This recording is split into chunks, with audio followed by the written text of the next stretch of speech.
Oh, we got this email from Mike Smith's ex or whatever, so I have to.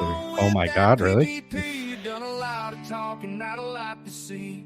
Up in the millions like 2.3, but you off, got it all, getting off scot-free. Try to talk tips like we're talking about stock, but you're talking about men printed on cardstock. When you open your mouth, I take it with a grain of salt. Cause the market's down and you're down, it's all false. You ruin the hobby I love with the bullshit. Jeff Wilson, Woo. Jeff Wilson, Jeff Wilson. Woo, woo, woo. You ruin the hobby I love with your bullshit. Jeff Wilson, Jeff Wilson. Did you dip me out? I think you dipped you out. What you talking about? I don't think you did. Yeah, Gonna play football. shit like a GOBs, like it's wholesale thing with the mid-FTs. Taking money from the people that pay. Most of them are broke, but that's okay. He's getting money even better tax-free. Loving all stimulus for PPP. You ruin the hobby I love with your bullshit, Jeff Wilson, Jeff Wilson. You ruin the hobby I love with your bullshit, Jeff Wilson, Jeff Wilson. Pump it, baby. Pump. Jeff Wilson. Jeff Wilson. Jeff Wilson.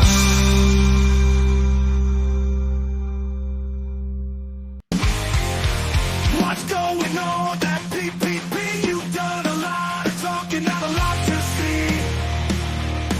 Up in the millions like 2.3, but Jeff got it all, getting off scot-free. Try to talk tips like we talking about stock, but you talking about men printed on cardstock. When you open your mouth, I take it with a grain of salt. Cause the market's down and you're a clown, it's all your fault. You ruin the hobby I love with your bullshit. Jeff Wilson, Jeff Wilson. You ruin the hobby I love with your bullshit. Jeff Wilson, Jeff Wilson. Did you get Jeff? That is slowing down one.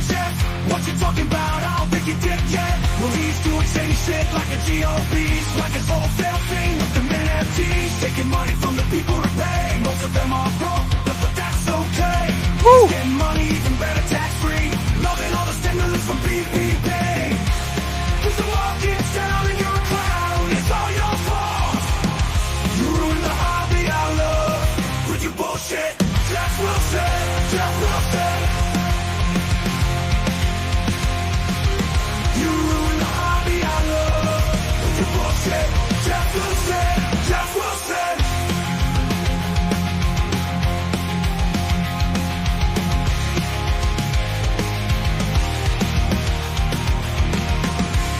Cause the market's down and you're a clown, it's all your fault. You ruin the hobby I love with your bullshit. Jeff Wilson, Jeff Wilson.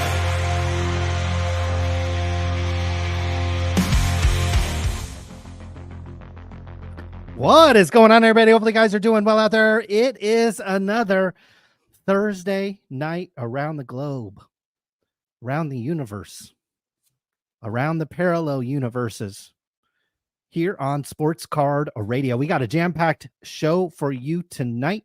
We've obviously got a Thursday night, I almost said Sunday, Thursday night NFL game on the docket as we will be discussing the happenings in that game. If Tyreek Hill made it to the stadium without being arrested and put in handcuffs and put on the curb. Be talking about some of the quarterbacks and some of the disappointments that we saw in week number 1.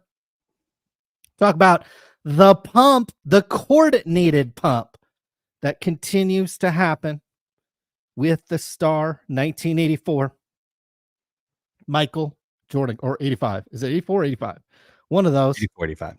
Michael Jordan trading cards. We've got a massive pump underway, and it is coordinated. It is coming from the tip top of the hobby.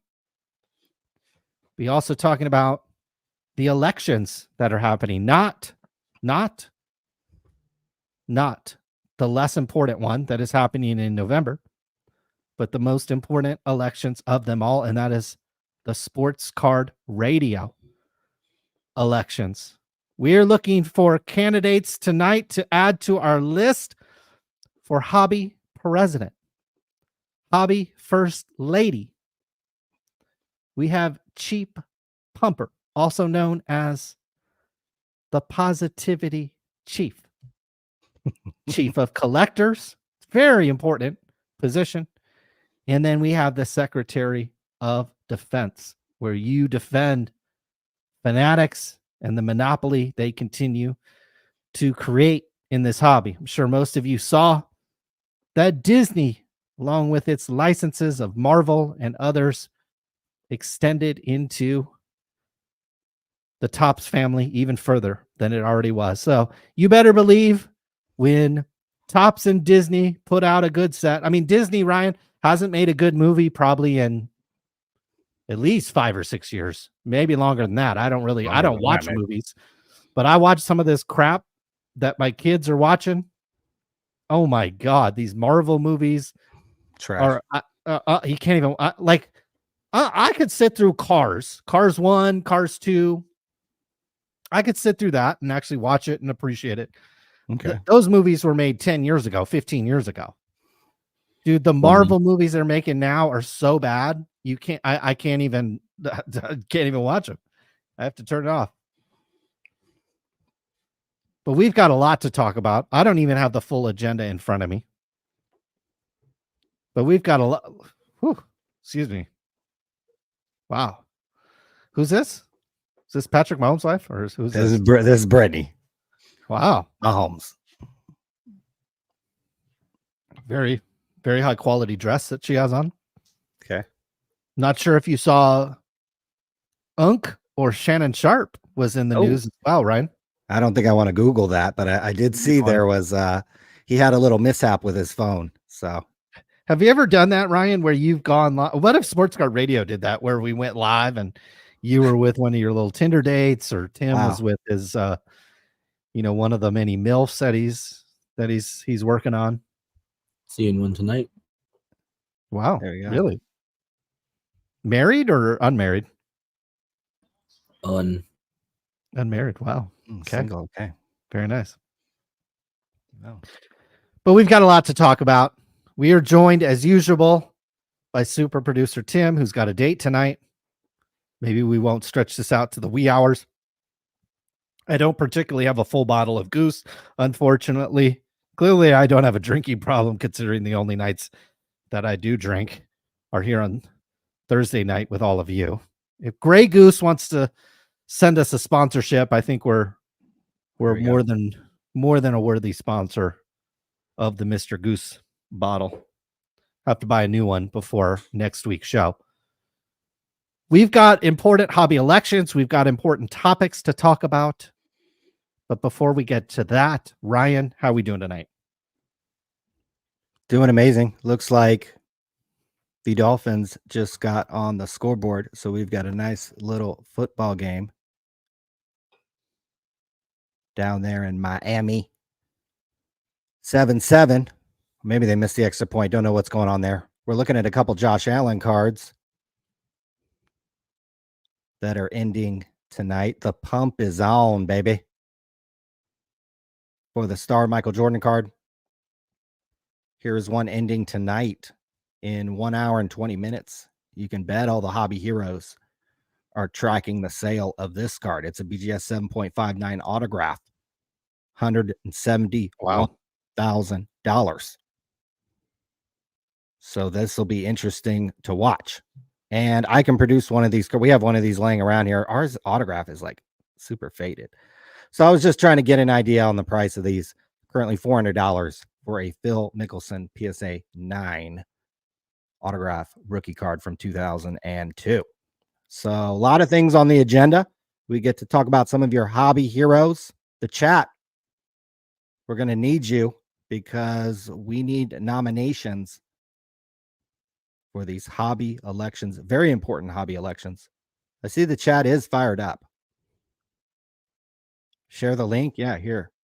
You guys want to call in and talk about who you want to vote for hobby president, hobby first lady, chief pumper, chief of collectors. That is a very important role in this hobby. Who is the chief of collectors? Who will look out for collectors' best interest? Put this in the wrong location. We got to move this. Kurt's Card Care. Possibly, but does he look out for all collectors? Chief of collectors is a very big role. Could Kurt's Card Care be the Secretary of Defense since he's defending us from our cards being in poor condition? I guess it's possible. The vote is going to be open on Monday on Sports Card Radio. You're going to be able to vote up until November. We will be keeping track of the voting here on Sports Card Radio. You can advertise on this page, $100 for one 300 by 250 ad. You can see the legendary NorCal Sports Cards is already advertising. Legendary. Click on the link, go to their eBay account, use promo code Sports Card Radio, save 10%. So if you'd like to advertise, as you know that hundreds, if not thousands of people will be going to this page to place their vote. And just like the United States, rigged elections here, they're quite allowed. You'll probably be able to vote more than once. So maybe even the candidates themselves want to place an advertisement on Sports Card Radio and get elected and represent the hobby they love. So we want to see those nominations. Please leave who you think: chief pumper, chief of collectors, secretary of defense, and of course, hobby president and hobby first lady. I see the chat is fired up. We've got Big Max. We've got Adam. We've got Jason from Attleboro. We got Rockin' You All Night. We got Mike Smith. We'll be talking about a Mike Smith here in a little bit. Oh, Lord. A lot of people don't know who that is, but maybe we'll refresh your memory. You've probably been to his website. The Meme God, this _ cardboard life, is in the house. Could he be Secretary of Defense? He could be hobby president, but could he also be Secretary of Defense? Maybe chief of collectors. There's certainly a role there. Christine is in the house. She is yelling racial epithets at her phone right now as Allen is scrambling on a 3rd and 1, trying to get the Bills a first down. Bills 1-0 after defeating Kyler Murray last week. We got great game too. That was a great game. Oh, fantastic game. Arizona was ahead 17-10, I believe, at the half. Fantastic game. Rhonda, Philly Joe, Phoenix Rising, White Sox Tom, Alonzo Morning Collector. There's a name. Rick Galves, Pedro Simones, Mark R. Cardi West, Brendan Ryan, Michael Ham, Zeke's Cards. Everybody's in the house, probably watching football, maybe having some goose. And we are here on another episode of Sports Card Radio. We have the Miss Kristen Juszczyk, 49ers fullback. She might be more famous than him at this point. We have the fabulous Brittany Mahomes. Before we dive into the topics, Colin, the Bengals lost to the New England Patriots, I saw, at home. That's a bad loss. What were your thoughts on the game and kind of overall week 1 of the NFL? I don't know what other games you saw or some of the observations that you might have. Yeah, I didn't get to see a ton of games. Obviously, watched the entire Bengals game. They came out flat, like they've just happened to do over the past couple years. I don't know what it is. They played their starters maybe a little bit more often in the preseason this year. Joe Burrow missed more time last year. He had that calf injury or leg injury last year that kind of kept him out of that. out of a lot of camp practice and stuff like that. So they had plenty of practice time. For whatever reason, they just come out flat. And I tell you what, the Patriots played pretty solid defense. The Bengals defense looked pretty solid. It was really a game of turnovers. The Bengals turned the ball over, I believe, 3 times, including one that was basically a go-ahead touchdown. And so it was really a game of turnovers. I'm not going to sit here and make excuses for them, but it is a long season, and they definitely still have a chance to bounce back. Joe Burrow didn't look great. T. Higgins didn't play. But that's the nature of the NFL. Other teams that I saw, everything looked great, Ryan. Our buddy Bijan Robinson. As many of you know that Mr. Bijan Robinson was the golden boy. Had how many people, not only card collector too, but we would have people slide into our comments and be like, you don't know who Bijan Robinson is? He's got to be the 3rd or 4th best running back in the league. Well, I guess 68 yards rushing, Ryan, is must be good enough. Now he had some receiving yards as well, but buying 2nd tier running backs at a 5-figure price tag from a 4th tier grading company, it's just not going to work out, Ryan. 3.8 yards a carry, 18 carries. Was against the Steelers. Yards. Was against the Steelers.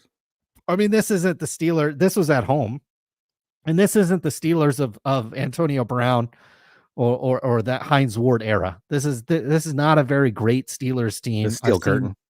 No, it's definitely not the steel curtain. Probably more like a silk curtain at this point. So no, I not impressed with Bijan Robinson. Not impressed with a lot of players across the NFL. Caleb Williams ended up getting a win, but I think he had a very few actual passing yards or any real positive stats. So 48% completion percentage and 93 yards and a 55 rating. So this is going to be the guy that everybody's going to be pumping. We'll have nominations later for hobby pumper in chief. And certainly part of the role of chief pumper is ignoring the fact that Caleb Williams is not a good NFL player and is not going to be a good NFL player. And this time next year will very much look like Justin Fields, somebody that people absolutely loved, are going to pump. Every break is going to have the Bears priced at a premium.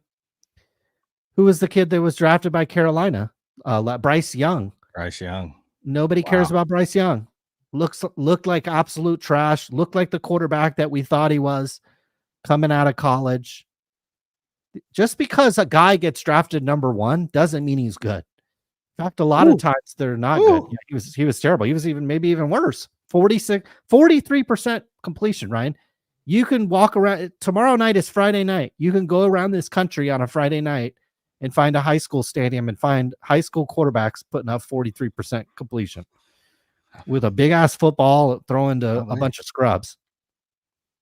Brittany Mahomes might be able to get in the game and get 43%, especially if she's playing for the Chiefs. The Chiefs look great. We obviously saw that last night or last week during this time. Other teams look good. It's obviously early in the NFL season, so we'll see how that all shakes out. But glad that the NFL is back. Certainly gives us something to do on Thursday nights, gives us something to do on Sunday and Mondays as well. But I would be a seller. I would just be an absolute seller of anything and everything that gets pumped by either the pumpers and chiefs, by the hobby elite, anything that starts to get pumped. Bijan Robinson, the minute he started getting pumped, it was a sell. Bryce Young, sell. Caleb Williams, sell. Michael Jordan, star 84. Oh my God, if I had one, I'd be selling it. But are we really talking about a lot of money here, Ryan? I know $140,000 in the grand scheme of things to the vast majority of us watching is a lot of money, but Jeff Wilson was talking about a quote, $144,000 gain. That was before buyer's premium. That was before any types of tax. That was before any switcheroos and grading fees and Mike Baker stickers that he may or may not had put on the card. And so after you factor in all of that, Ryan, I mean, some of your girlfriends that you're dating are expecting your salary to be a hell of a lot more than 144,000, especially after taxes, fees, and expenses. Make $144,000 here in the state of California. I actually think you're actually considered below middle class, believe it or not. I think the median income is like 180,000 or something. Like it's actually not that much money in the grand scheme of things. So these guys are so thirsty for a W, so thirsty for one of these cards to go up that they have to prey on the weakness and a lot of the scrubs in the hobby. Some people presuming maybe there was, quote, institutional money. Maybe we'll talk a little bit more about Shine. It sounds like you've got a Shine 150 update. Do you really think it's Shine's money, Colombian private airplanes, or do you think it's, quote, institutional money behind Mr. Shine? Depends how you define institutional. He certainly resided in an institution at one point, it appears. But yeah, we'll go over Shine 150. Rattle Pokemon came out with a video today. We will go over Bijan Robinson. Here's our boy card collector too. Buying the $10,000 card. What's that worth We'll now? Well, good question, I guess. Sell it to a repacker. They'll give you 110% of whatever he paid. It's still a huge hit.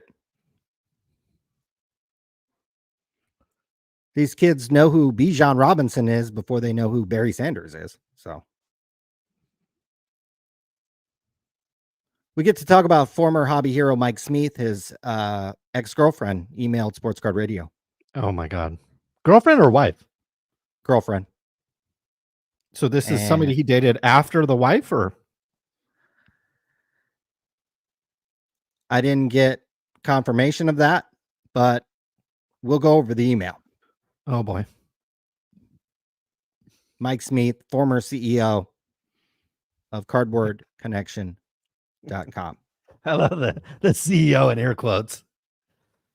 Guys, big, huge red flag in this hobby. Anybody that calls themselves is a quote CEO in this hobby, especially when we're talking about informational websites that are free to use, probably not going to be around this hobby very long. Not because they don't love the hobby, but mainly because they're fucking idiots. Is it me, Ryan, or did Brittany Mahomes get 10 times hotter after she showed support for former President Trump? Yeah, it liberated her. So yeah, maybe there's some freedom to that. Maybe. But you have the freedom to vote for our 2024 hobby elections. Voting starts soon, probably on Monday. I'll post a link in the community section on YouTube, so you'll want to like and subscribe to Sports Card Radio. And you're going to want to hit this page over and over and vote for hobby president, first lady, chief bumper, chief of collectors, and a secretary of defense. I think Colin and I will give some nominations here in a little bit. I will be at the Sacramento Sports Card Show, set up. Wow. In the expanded section, the longtime show. Saturday, September 14th, 9 to 4 p.m. up in Sacramento. I might have a little date after this as well. So come spend some money over at Sports Card Radio, and I'll be sure to blow it that night on the 27-year-old. A couple weeks later, Sunday, September 29th.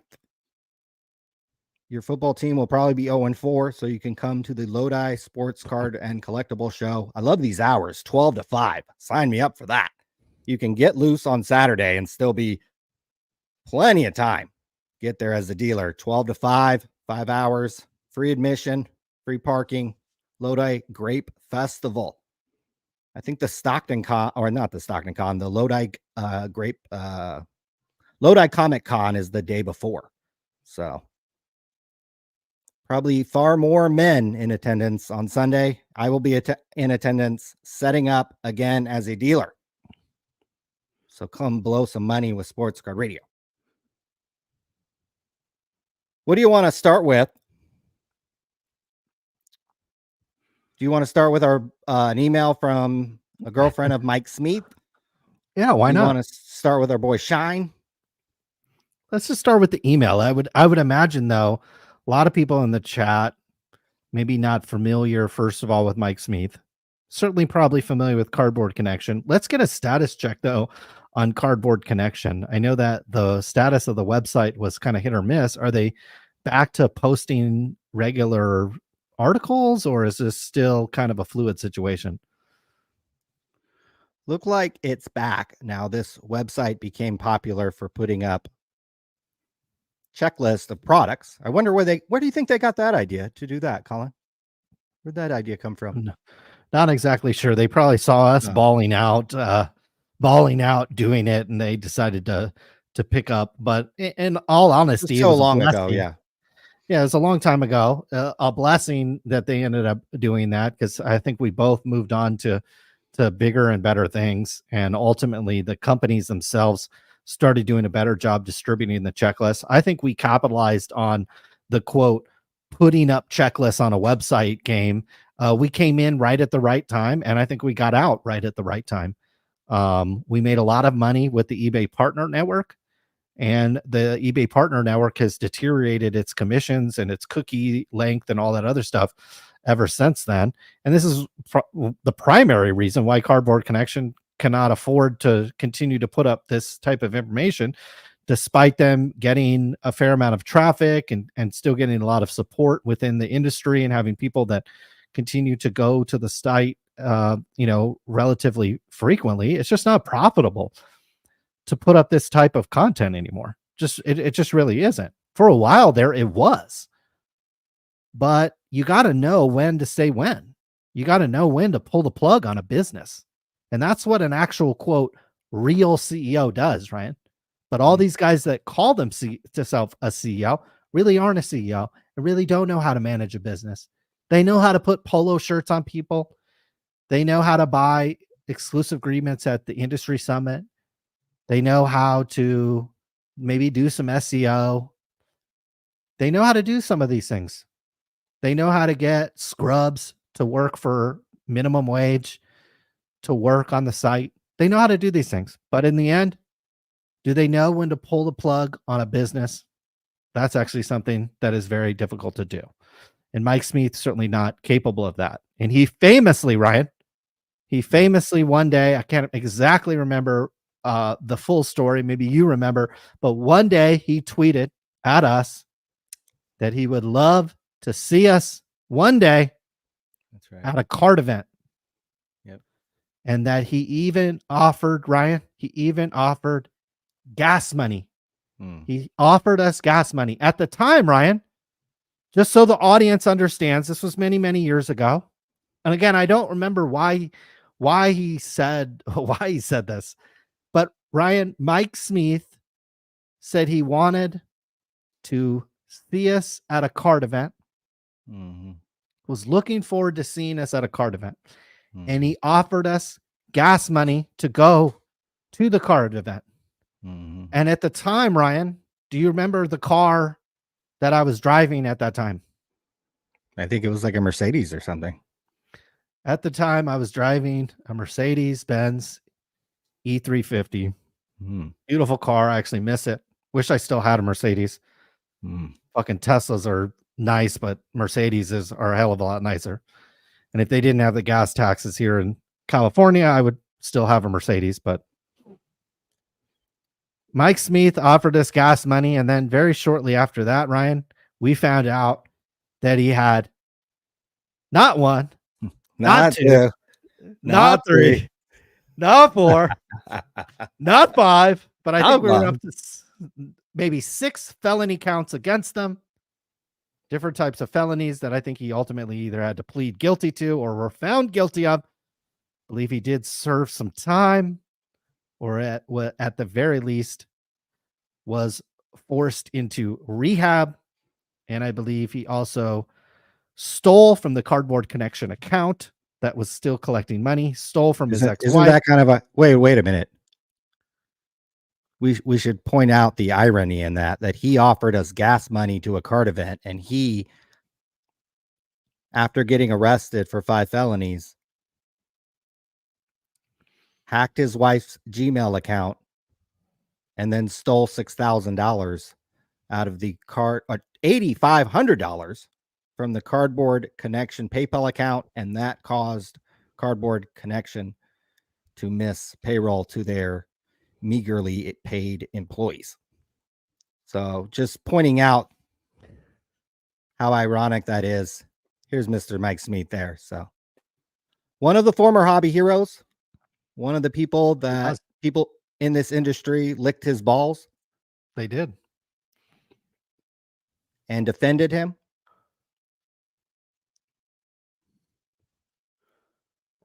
And worked with him. And the guy was a flat out piece of shit and a scrub. That is a fact. Always has been and probably still is. He racked up about close to 10 felonies by the time it was all said and done. He was sentenced to 5 years and 12 months in 2017. But this week, we got an email from a former girlfriend. Wow. And there was a lot of people who hated Mike Smith because what he would do, guys got to understand this was a much smaller community back in these days. Still a very small community. But think about this. Fuck, this is 10, 12 years ago. And you go to these card events and there'd be you and your 8 best friends. You'd go to the industry summit. It'd have record attendance and there might be 200 people in the room. You'd go to the national, and we used to call it the Crickets Convention because nobody was there. Can you imagine that? In Chicago. Much smaller community. And what Mike Smith would do is if anybody had any kind of success in sports cards on the blogging side, in the media world, in the podcast world, he would immediately try to co-opt or copy your idea. Or he would hack you as he did Tracy Hackler famously, who was working at Beckett. Mike Smith hated Chris Olds and Tracy Hackler at Beckett. How do I know this? Because I've talked to Mike Smith on the phone and we talked all about it. And this guy would literally call me steaming about something Chris Olds said or wrote or something Beckett did. Who? Well, to tell you how stupid Mike Smith is, he didn't understand how Beckett made their money. He didn't understand that Beckett made their money grading cards. The magazine, the website, all that fucking stupid shit. Nobody fucking cared. Nobody cared what Chris Olds wrote or tweeted. Mike Smith was too stupid to understand this. I tried to tell him that. I was like, Mike, they don't care about you. They don't care about that shit, bro. Like, they grade cards at $10 a pop. Back then it was like $8 to $10 a pop. I was like, bro, that's printing money.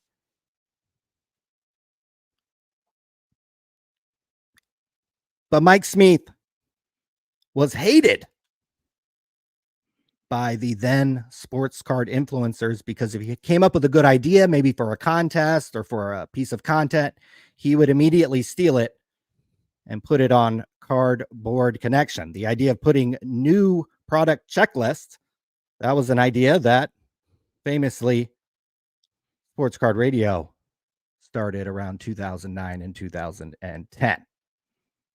So certainly we weren't the best of buddies after a while with Mr. Michael Smith of Cardboard Connection.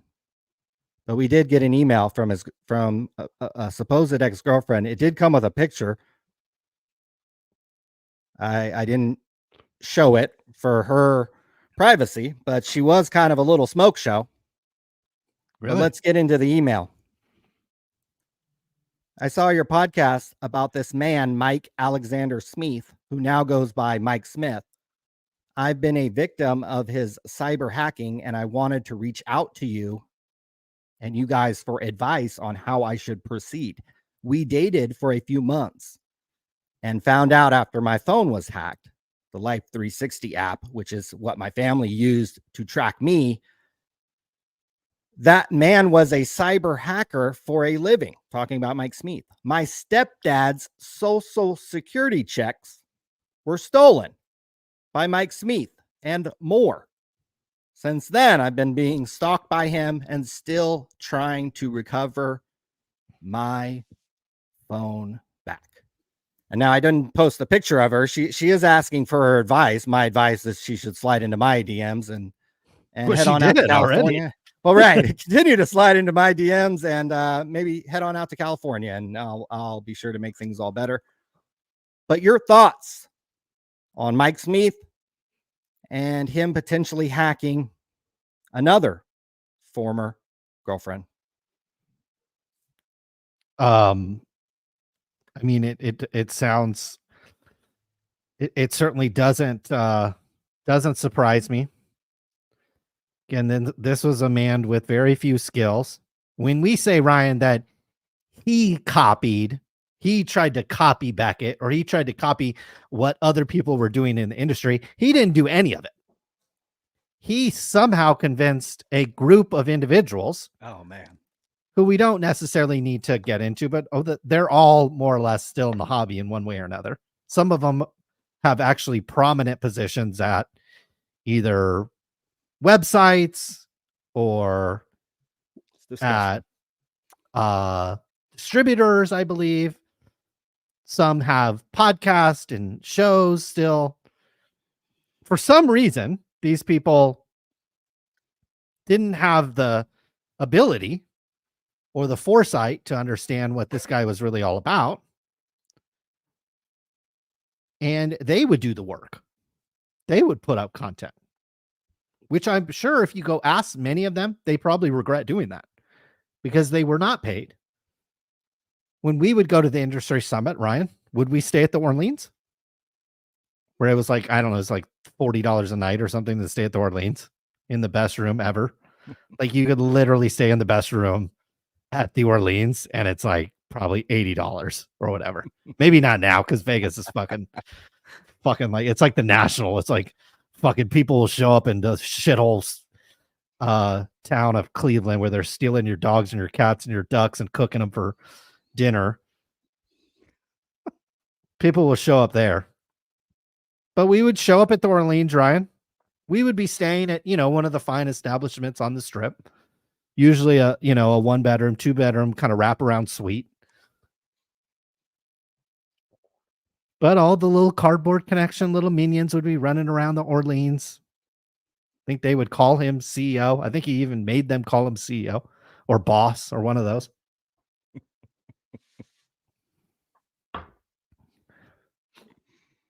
Has his ex-wife contacted us too? Was that a thing too? I can't remember. Well, his ex-wife was the one who owned the website. And then, I mean, she didn't know shit about cards either. And we don't know her mental state as well.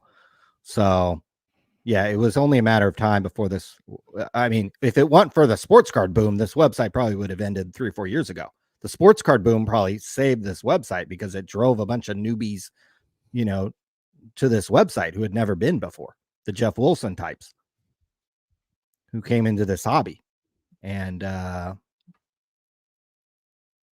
we saw this website scantily updated. I think people, I think they tried to sell it. Oh, I'm sure they've tried to sell it. And how could you have not sold this? Like, find a website broker and they could sell this to you for in 2 months. Like, if you actually know how to sell a website, you could sell this in like 2 months. I've sold shittier websites than this in like 2 months. So it's like, this is an easy website to sell if you know what you're doing. Clearly, nobody knows what they're doing, which again shows you that in this hobby that you don't necessarily need the highest IQ. We'll talk about it later tonight when we're electing hobby president, hobby vice president. Certainly not first lady. First lady is the cream of the crop there. But every other position is going to be filled very similar to Ryan. You look across the United States government, the president is not popular. The vice president is not popular. This has really been the case for many years here. Congress is not popular, but these people get votes and they make money. Same thing here in the hobby. A lot of people see right through Jeff Wilson's bullshit, but they'll watch his videos. They'll buy his products. They'll buy his bullshit. And he'll continue to pump whatever product and whatever card he wants to do. There it is. This is his latest video. I'm sure it's going to be widely viewed in the hobby. People are going to praise him for the type of content that he's put up. That, it's entertaining. It's entertaining, Ryan. I think it could be entertaining. I think you'd find value in the content, but it doesn't mean that he's immune from criticism. Just because you put up entertaining videos doesn't mean people can't criticize you or criticize your sports card investments.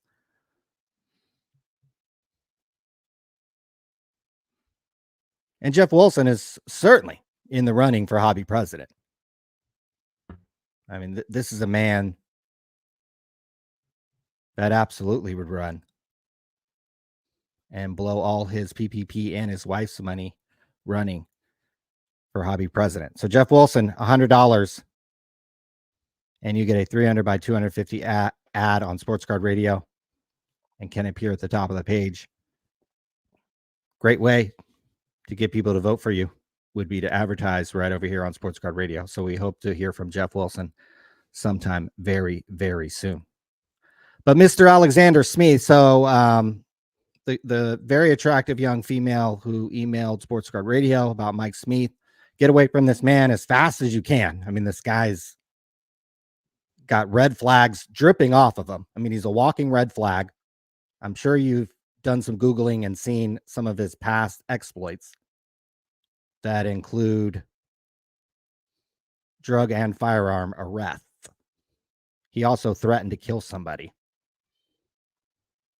He stole from his wife and his former company, causing them to miss payroll, among other things.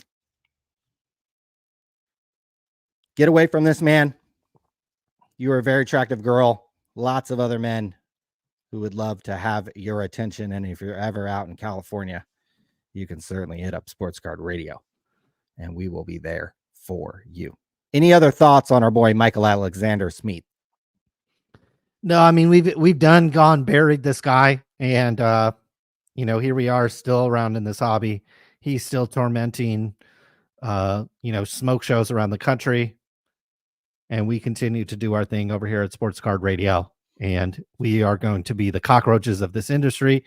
Whether the sports card industry is hot or it's cold, we are going to be here. My guess, Ryan, we'll be here 10 years from now, and I think you could almost say that guaranteed. But will Jeff Wilson be around? Will Roth Cards be around? Will Mojo Autographs be around? These guys will tell you with a straight face, oh yeah, I'll be around. But 10 years ago, Michael Smith was one of the biggest people in the industry. And now he is gone. A lot of self-destruction in some cases, but also a lack of intelligence, probably even playing more so into that. And when I look around this industry, Ryan, I see a lot of people much more closely aligned to Michael Smith's intelligence rather than Sports Card Radio and its fans' intelligence.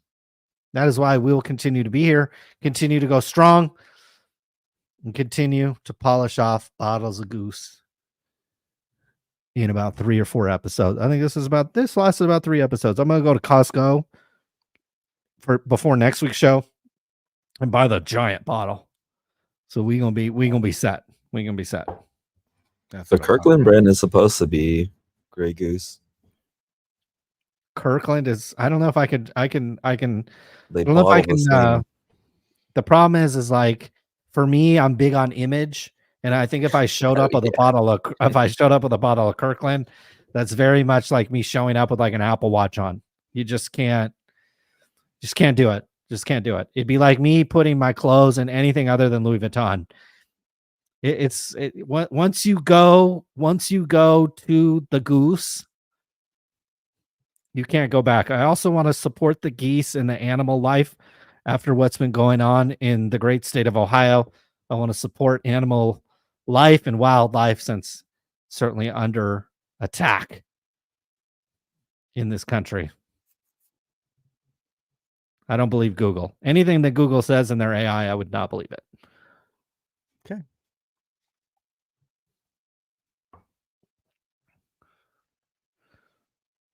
Yeah, nobody in this hobby had a bigger ego and was more competitive than Mike Smith. He was so competitive that he hacked into Tracy Hackler at Beckett. Indeed. I mean, this guy just wanted to win at all costs.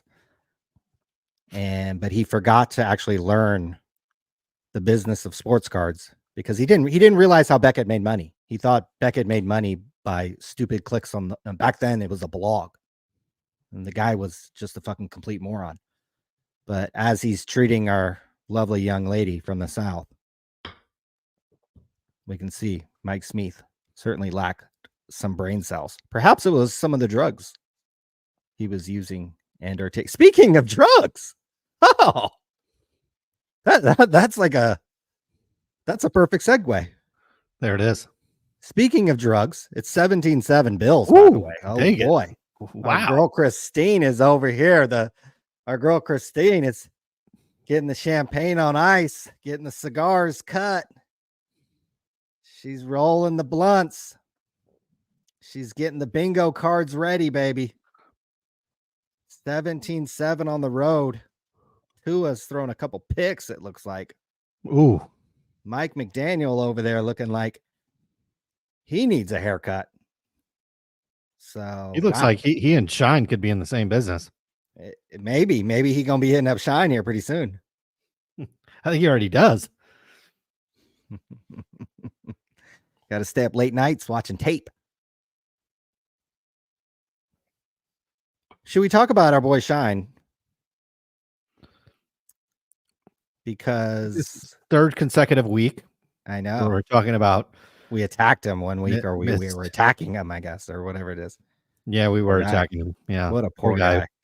I'm sure he's in his private jet and I know, looking at his white gold Nautilus and just absolute shame. His $70 million card collection or whatever the fuck they called it at the right. Oh, here he is with Jay-Z. God, we attacked a poor guy who's kicking it with Jay-Z. God, poor guy. Man. Oh, what's this, Colin? What is that? Is that an airplane? Struggling. Look like he's moving on a PJ with four dudes. Is that TSA right there? Why aren't they being X-rayed? Is that who's that right there? Wait, is this how you normally get on an airplane? I may or may not have gotten on an airplane like this, but that is beside the point. What's in that box? What do you think is in the box? I don't know. It looks like a Nike box. Actually. Oh no, yeah, it's actually Upper Deck. Yeah. So we attacked Shine. We've been attacking Shine for 3 weeks. Here he is kicking it with Michael Rubin. Man, getting real chummy with Michael Rubin. But we found out some new / old revelations about Mr. Shine 150, one of the biggest high-end modern sports card collectors on the planet. Fanatics quite literally showcased his collection at Fanatics Fest. Here he is talking about it on Instagram. Maybe Shine should be up for one of these hobby elections. Actually, I did put him up for Chief Pumper because I think that could be a good role for him. But we found out some naughty things about Mr. Shine. And that doesn't actually include his quite extensive arrest record. Here is Mr. Shine, who was arrested for trafficking narcotics back, it looks like, in 2005 and 2006. He spent an extensive amount of time, it looks like, in prison, 2007 to 2011, and then maybe again 2015 to 2018. It is interesting I don't know how accurate this website is, Colin. It is the Florida Department of Corrections, so maybe it is accurate. But it does say stated residence upon release. It says available to law enforcement. So that's why I was like, when you see Shine, you bet, he's wearing a hooded sweater for a reason. Maybe he's wired up. It's got that little microphone. Maybe there's a microphone hidden somewhere on our boy Shine over here. Because it does say he's available to law enforcement. So I don't know. I don't know how seriously to take that. Hey, if you were locked up for a couple years, Ryan, and there was a knock on the prison cell door and said, you wear this mic and you get out, I think you'd say, okay, tape it up. Right. Maybe so. So that's kind of interesting. But this isn't the worst thing we found out about Shine today. Shine's a part of the pump. And this is kind of new old information that was talked about today in this video by Rattle Pokemon. Shine 150, aka a new hobby hero. And remember, they had Shine up there breaking cards with Peyton Manning, the wholesome quarterback at Fanatics Fest. Shine 150, who spent not 1, not 2, not 3, like fucking 8 years in jail. They had him up there with Allen Iverson and Michael Rubin, among others. Might as well just bring some kids up there with Shine. Maybe he's got some powdered donuts to share with them. But Shine has become a hobby hero. We became familiar with Shine because he allegedly sold Logan Paul. Yeah, that Logan Paul. A case of Pokemon wrapped by BBCE for $3.5 million. Now, what we found out from Rattle Pokemon, because he spoke with Shine on the phone, here it is about 15 minutes into the video, you actually hear from Shine himself, who says the $3.5 million sale was fake. And when we later find out the case was fake, what's inside the case was G.I. Joe cards. But the initial sale, Logan Paul never gave him $3.5 million. There was no plan at all to do that. We're going to hear from Christine about this Buffalo situation here in a minute. But Shine and Logan Paul faked this sale of this case. Now, why would they do that? Well, there's a great reason why they did that. It is because Logan Paul and Shine and PokeJew and a bunch of these other Pokemon influencers were going to set up a marketplace called Liquid Marketplace. And again, this is all from the Rattle Pokemon video. Okay. Shine was going to be a part of this Liquid Marketplace. So what they were going to do is they were going to take this case of cards that they now valued at $3.5 million. They were going to put it in a vault and they were going to sell fractional investments to this case. And think about it. Logan Paul got a lot of publicity for buying this case of cards. Then he was going to start a marketplace. Then he was going to put this case of cards in the vault. Then he was going to give all his little lucky simps and Jeff Wilson types the opportunity to buy a 1/5,000th share of this $3.5 million case, again, in air quotes. So Shine and Logan Paul were all a part of this pump to pump this case up. Now, we all know what happened. They tried to pump this case up, and then guys like Rattle Pokemon started looking at the case a little closer and was like, hey, that's a fake case of cards. Rattle Pokemon believes that Shine and Logan Paul, they knew that shit was fake, but they didn't care. All they needed to do was get this thing in the vault, get Liquid Marketplace going, and get all the little simps and suckers and Jeff Wilson's types on the line to buy shares and investments into these things they've established the value of. So Shine never got the $3.5 million. He was waiting for it to IPO on Liquid Marketplace. Shine admits that in this phone conversation with Rado Pokemon. So this was all just fake, all just a pump. And you guys are seeing the same thing happen. What is it? The star Michael Jordan shit. And you guys hear about, oh, this private sale of this one sold for this amount. And over here on this auction house, it sold for this amount. You guys just get played one time after another, and after another. And it doesn't have to even be a celebrity like Logan Paul. It can be a former drug dealer like Matt Allen. These guys who are doing it with the Star 84, it's the Jeff Wilson types. It's the Dumb and Dumber types that are doing it to you guys with the Star 85 and the Star 84, 85. So this was a fake sale to draw attention to this item and establish its value, to put it in a vault and then sell fractional shares. When called out, they then were virtually forced to open it. They were able to point the finger at Steve Hart and BBCE and the other guy, Card Kahuna or whatever his name was, and say, look, we got scammed by them. When the whole time Logan Paul and Shine were just scamming the whole community and pumping this up. This case never sold for $3.5 million. It was all a part of an organized pump to eventually promote a marketplace that Shine, Logan Paul, PokeJew, and all the other motherfuckers who had interest in this case were all a part of. And again, you can find that all on the Rado Pokemon video. So after Shine kind of got booted from the Pokemon community, oh, what did he do? Oh, he runs over to the sports card community because, I mean, this hobby's dumb as fuck. So they'll welcome drug dealers and fucking people with open arms.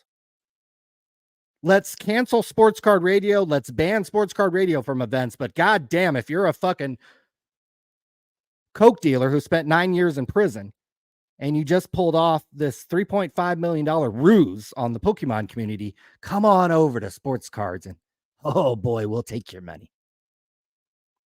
So Shine is over here basically, I don't know what he's doing. He's probably, who knows if any of these cards are even his, if any of these transactions of these cards are even real. I wouldn't believe 1 minute of it. This could just be one well-organized pump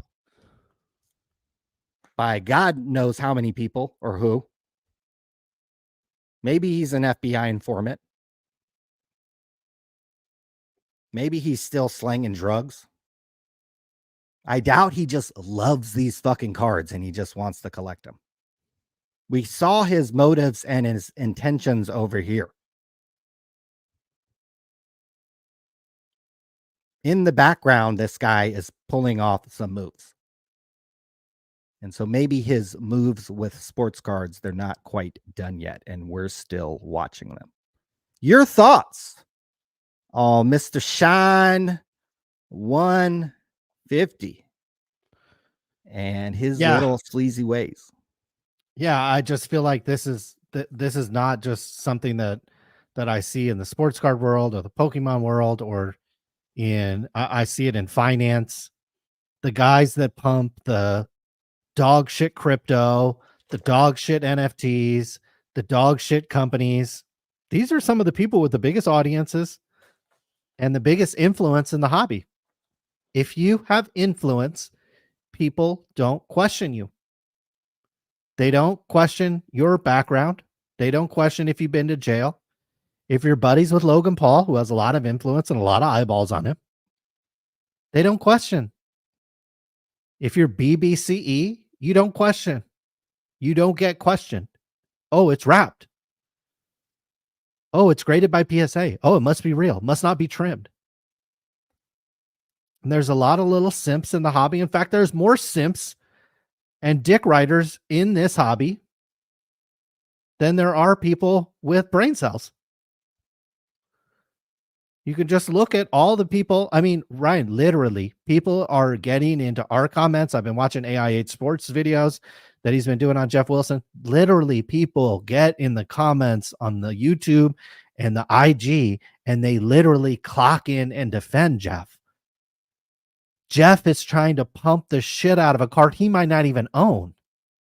And people will literally get in there and say, no, let him do it. Let them do it. So there's so many people in this hobby that want to see not their cards go up. They want to see somebody else's card, which they don't even own anymore, go up, or they haven't even sold, go up. That's just the nature of this hobby. People just want to see it go up. They don't care the motives. They don't care the rationale. That's the hobby we live in. Christine, you've got your Buffalo Bills jersey on tonight. It is halftime. Oh my God, 24-7. It is an absolute blowout at this point. It is the NFL. Lots of things that happen. They are on the road, so things can happen. You're not concerned.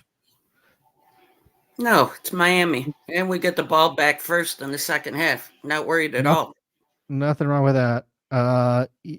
Your thoughts on the Bills potentially going 2-0? They're going to be 2-0. Okay. Josh Allen, Superman.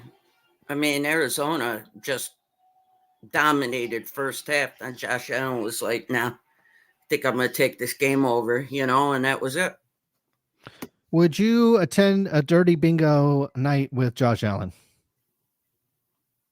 Of course. Wait, you nuts? Of course.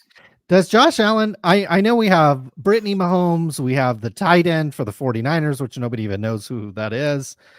I have seen evidence of a Joe Burrow girlfriend in the past. What is Josh Allen's dating situation? Is it this young lady or Haley? Is it Seinfeld or Steinfeld? Something like that. Okay. Mm-hmm. Here we go. Okay. Do you approve of this? Is obviously it's not affecting his play on the field at all, but do you think this girl lives up to the standard of maybe one of the best QBs in the game at the current time? I could care less about her. You could care less. Okay. No, I'm a woman. Why would I care what she looks like? Well, I mean, if she starts impacting his play, that would be cause for concerns, I believe. I don't think she's impacting it at all. I think she's improving it. Okay. Yeah, well, there ain't nothing wrong with that. I mean, he broke up with his college or high school sweetheart, went with her and played 20 times better. So okay. Yeah, that could be a sign for everybody out there. Were you on Instagram when Shannon Sharp went live, or did you? No, what happened with that? Well, apparently Shannon Sharp Instagram goes live and it's almost like an OnlyFans situation happening in the background. So what? Yeah. So was he with a guy? No, it was definitely not a guy. I think it was definitely confirmed female, although Antonio Brown is convinced that Shannon Sharp does at the very least swing both ways, which is not neither here nor there. But I was just wondering if you were on Instagram when Uncle Shannon went live. No, I can't understand what he's saying half the time. I see. And I don't care for the guy, so I just don't watch him. I don't, just not a Sharp fan. And the last thing I want to do is see that guy have sex with anybody, Yeah, it was more audio. I'm about to jinx my team because I play quarterback for the Bills. Yeah, okay. Yeah, it's my fault if they lose. So stupid. I mean, 24/7 is pretty solid at halftime, but you are on the road. I'm not worried. Okay. Allen's 11-2 against Miami. What about Tyreek Hill? I'm sure you saw him get arrested, and maybe you saw the police videos, the body cam afterwards. Or do you have any comments on a black man who's making $25-30 million a year getting arrested on the side of the road? You're telling me they didn't know who Tyreek Hill was in Miami? I don't know. There because I mean, how can you not know who Tyreek Hill is in Miami? I mean, I didn't understand that one. I was like, why couldn't they arrest him this week? But I don't know. I was like, how did they don't know who Tyreek Hill is? I'm sure that the city of Miami's embarrassed because the owner has to be going bananas. I have to imagine that. Yeah, and I have to imagine somebody dropped the ball over a Miami-Dade police department, and maybe eventually they'll realize, a guy driving a Lamborghini into Miami Stadium several hours before the game is likely a football player on the team, and whether or not he was speeding or not, maybe not cause for concern. There's probably there's a lot of Shine 150 types. I believe Shine lives in Miami. So there's probably I a fair wouldn't be amount surprised. Probably the best place to live for that. I think For work. that is, It's for work. I see. He works in Miami. Yeah. Okay. Close to the ports and the ocean, I think. I got you. Yeah, McDaniels does look like one of those guys on the sideline. He's sweating. His hair is crazy. Yeah, He he's doesn't know what definitely to do. he's embraced the Miami Coke look, in my opinion. So see if that keeps his job. Certainly being down 24/7 at halftime on a national TV game, probably not a great look. He's going to have to fight back in this one. Although they are an explosive team, they can put some points on the board rather quickly. Bills obviously played great in the second half last week, so if they obviously do that, they shouldn't have any problems closing this one out. Do you know who the Bills play next week? No, I totally forgot. Because I just saw this guy said he broke the law. Are you blind? I don't care what Tyreek Hill did. Jaguars. Got nothing to do with me. What do I care what he did? I don't care what he did. I don't care. I don't care about Jason Moran. If you want the truth, he keeps paying you to insult me. So go right ahead. There we go. I think that's great. I mean, how dumb can you be? There it is. I'm going to pay money. I'm going to talk to almost a real girl. And when I go LARPing on the weekends, I could just tell him all my zingers. Do you think Jason has lost his virginity or not? You don't think so? No. That's rough. No. There, I said it. No. How many people? Care? No, do I care? No. From a percentage basis of the males in the chat on Sports Card Radio, what percentage do you think have actually broken through on their on that side? Well, Colin, Ryan, Tim, and myself, that's 100% right there. Likely so, yeah. That's probably Rhonda, Alex. Okay. I've seen a couple pictures of guys. I don't know if it's really them. Thank you, Rhonda. People are sending you photos? No, I could see some of their pictures when they say comments. Oh, I see. I don't know if it's the real picture or not, So, well, whatever. I don't care who's a virgin and who isn't. What about Michael Petty? He calls into the show every once in a while. What's your thoughts on him? Who's that guy? The old guy with the long hair? Yeah, sure. I wouldn't say he's old. I would say he's California fresh in terms of his age. What's that? What's 65? It's that. Sure. I mean, somewhere in the ballpark of that. A young 65 though. He seemed like somebody to just have a blast to hang out with, if you want the truth. All right. He seems like he would be a lot of fun to hang out with in a group setting. I think he'd be a blast. Should he be? I don't know if he'll go to the National in Chicago, but no, you don't want to bring him along. No. Wow. No bingo. No, not to bingo. No. Invitation denied. Okay. Yes. Okay.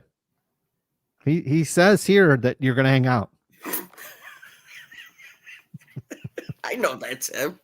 Yeah, I think he'd be a ball to hang out with, Mike. but not at bingo at the National. I don't care. I just want to go and have a good time with everyone. You know what I mean? That's all. Just talking a little shit is all, because I'm very happy about the Bills this evening. And yes, Rhonda, please come to the National. I think that would be awesome. Myself, you, and Alex be 3 bad bitches in that room. I'll tell you that. I would love that. I would love that. That would be a ball. I'll bring all kinds of flip-flops and shoe wear if you want, Rhonda. Don't matter to me none. You would have an entire booth of just flip-flops, maybe. Yeah, I mean, I'd like to see some on eBay. I would too. I would too. I did remember it was Thursday today. I can tell you everything about GLP weight loss drugs, though. I can tell you about the entire market. That is what I've been doing for the last 2 days. Good. Other than that, I literally have no idea. I even forgot that it was I thought it was Friday today. So I've been knee deep in much more important things. Okay. Thank you. No, I'm glad. Thank you for telling me that. Yeah, I mean, Yeah, I don't care. I don't care. I just like teasing you every week. That's all. Doesn't I appreciate the me. teasing, and I know it's going to come, so that's why Yeah, maybe I put it off an extra week. But if you think I would take flip flops seriously, you're nuts. You know. unless it's across Jeff Wilson's face, then I feel like it would be serious. No, you don't really think I would do that, do you? I mean, I might. I mean, if you did, that would be great. I mean, I would speak my mind to him on camera. That I would do. And I would call him a fake, a phony. You know, I would really say what I had to say, but I wouldn't cause a scene like that in public. Like, I don't know. I really don't want to be put in jail in Chicago, if you want the truth. You know, because he's the kind of guy who would call the cops in 3 seconds, no matter what happened. True, but if they're anything like the cops out here in California, you could pretty much do whatever you wanted to Jeff Wilson, and they're not even going to show up. Yeah, same in New York. Okay, that's good. Apparently, in Miami, that's not the case. Colin, could be a. I wanted to ask you, how you feeling after that Tuesday? I'm not going to call it debate. I'm not called it elder abuse. What's your take after that elder abuse happened on Tuesday? Because she aborted a 74-year-old baby right on stage after birth. I mean, look, a 3-on-1 debate is absolutely not going to be. If you can't win a debate where the two moderators are completely on the side of one party, I don't understand. But look, I texted Ryan during the debate, and what did I say? She's absolutely barbecuing him. So I don't think he handled it well. I think he had numerous opportunities where he could have handled things a little bit differently, but he absolutely got barbecued during the debate. But the bottom line is, do you want your taxes to go up? Do you want people to still continue to flood across the southern border? The Democrats have been in charge for, I believe, 16 out of the last or 12 out of the last several years. I mean, they've literally had Barack Obama, and then you had Biden. My life isn't going to change no matter who is. No, neither is mine. In fact, I think if Kamala Harris gets elected, my bank account will actually get larger and larger. So I'm not fearful at all who ends up, and also out here in California, if you have money, the laws don't really apply to you. You can avoid all the bad stuff that is happening out here in California if you have money. If you don't, then it's sitting there right in your face every other day. I was just joking, man. That's all. I was just joking with you. I No, know. I am. You. That's all. I'm a realist. I'm a realist. It is going to be a very close election. People vote reeled on him in. For is what identity. She did. He took the bait. And as soon as she mentioned crowd size, he went off the rails. He did. He did, man. As soon as she said that's part of his. That's a flaw, but that's a character flaw. But it's also part of his charm. That's all right, man. I'm teasing. I'm teasing. But look. At the end of the day, it's identity tends to win votes, and people don't vote on corporate tax rate, personal tax rate. They don't vote on border security. They don't vote for those types of things. It's more about identity, and this is why Democrats have won 12 of the last 16 years. And so here we are. So we'll see what happens. Long ways to go till November.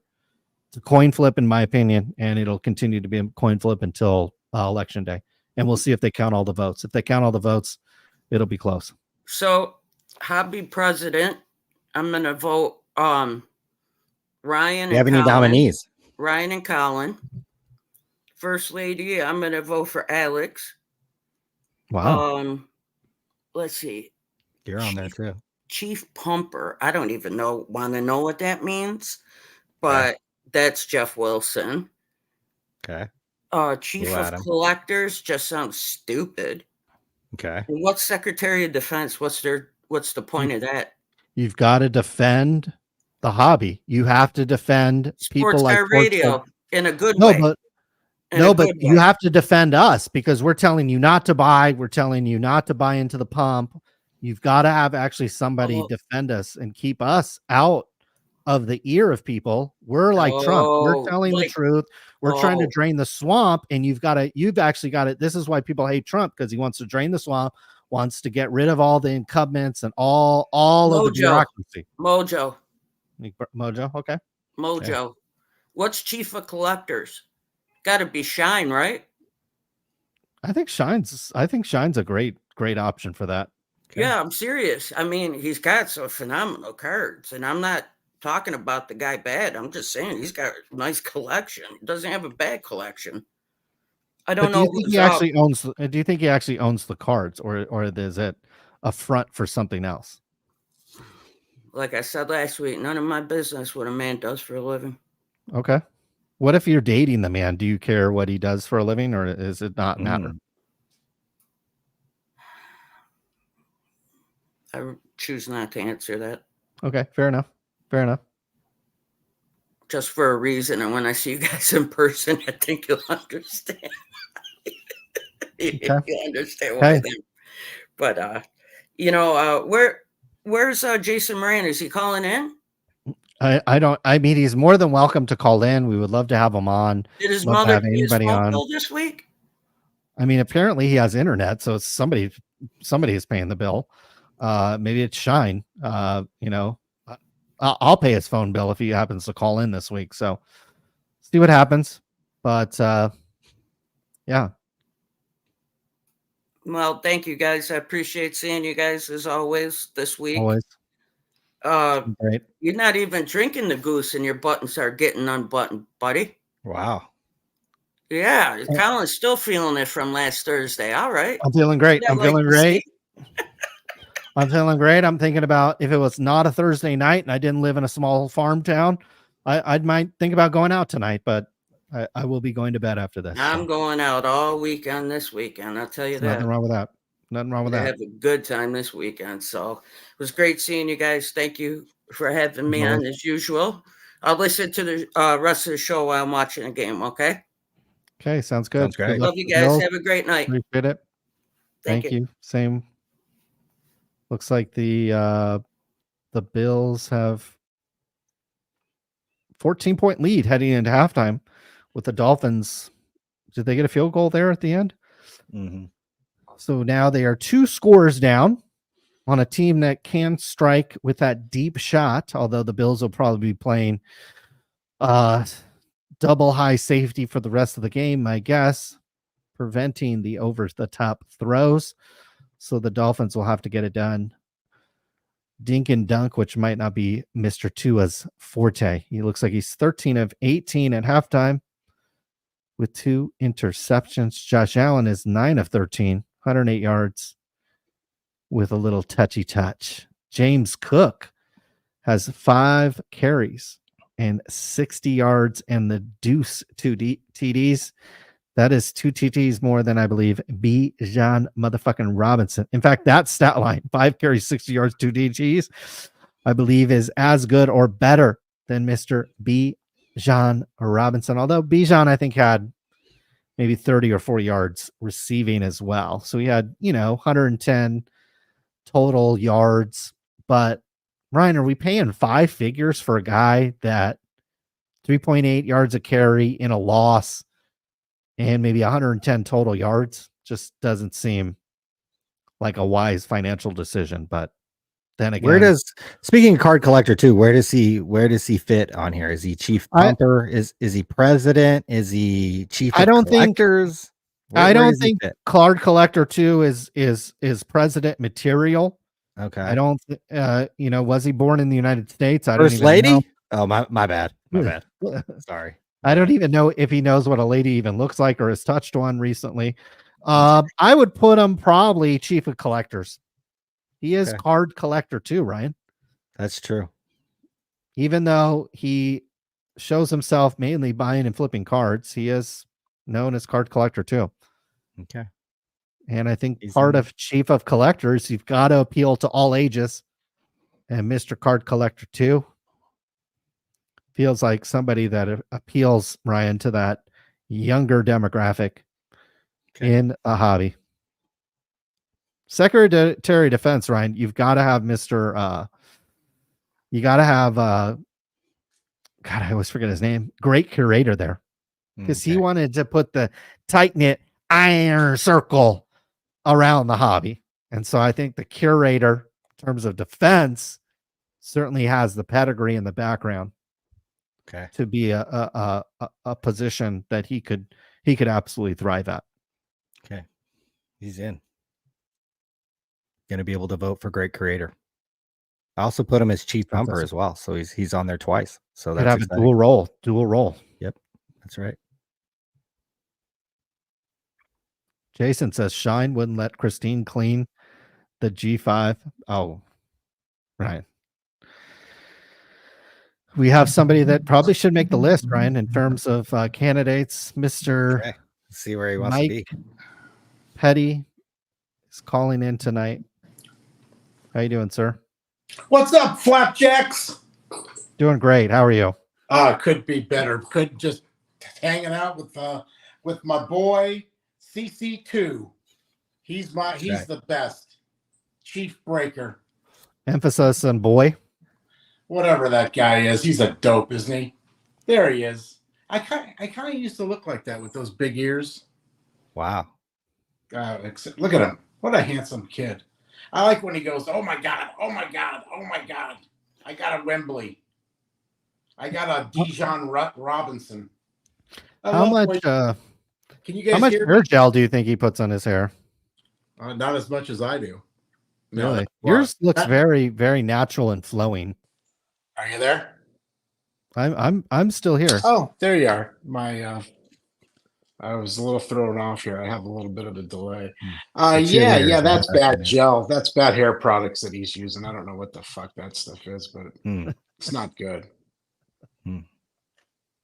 What are we doing tonight? Well, I don't know about you guys, but I'm drinking. Fantastic. What do you got?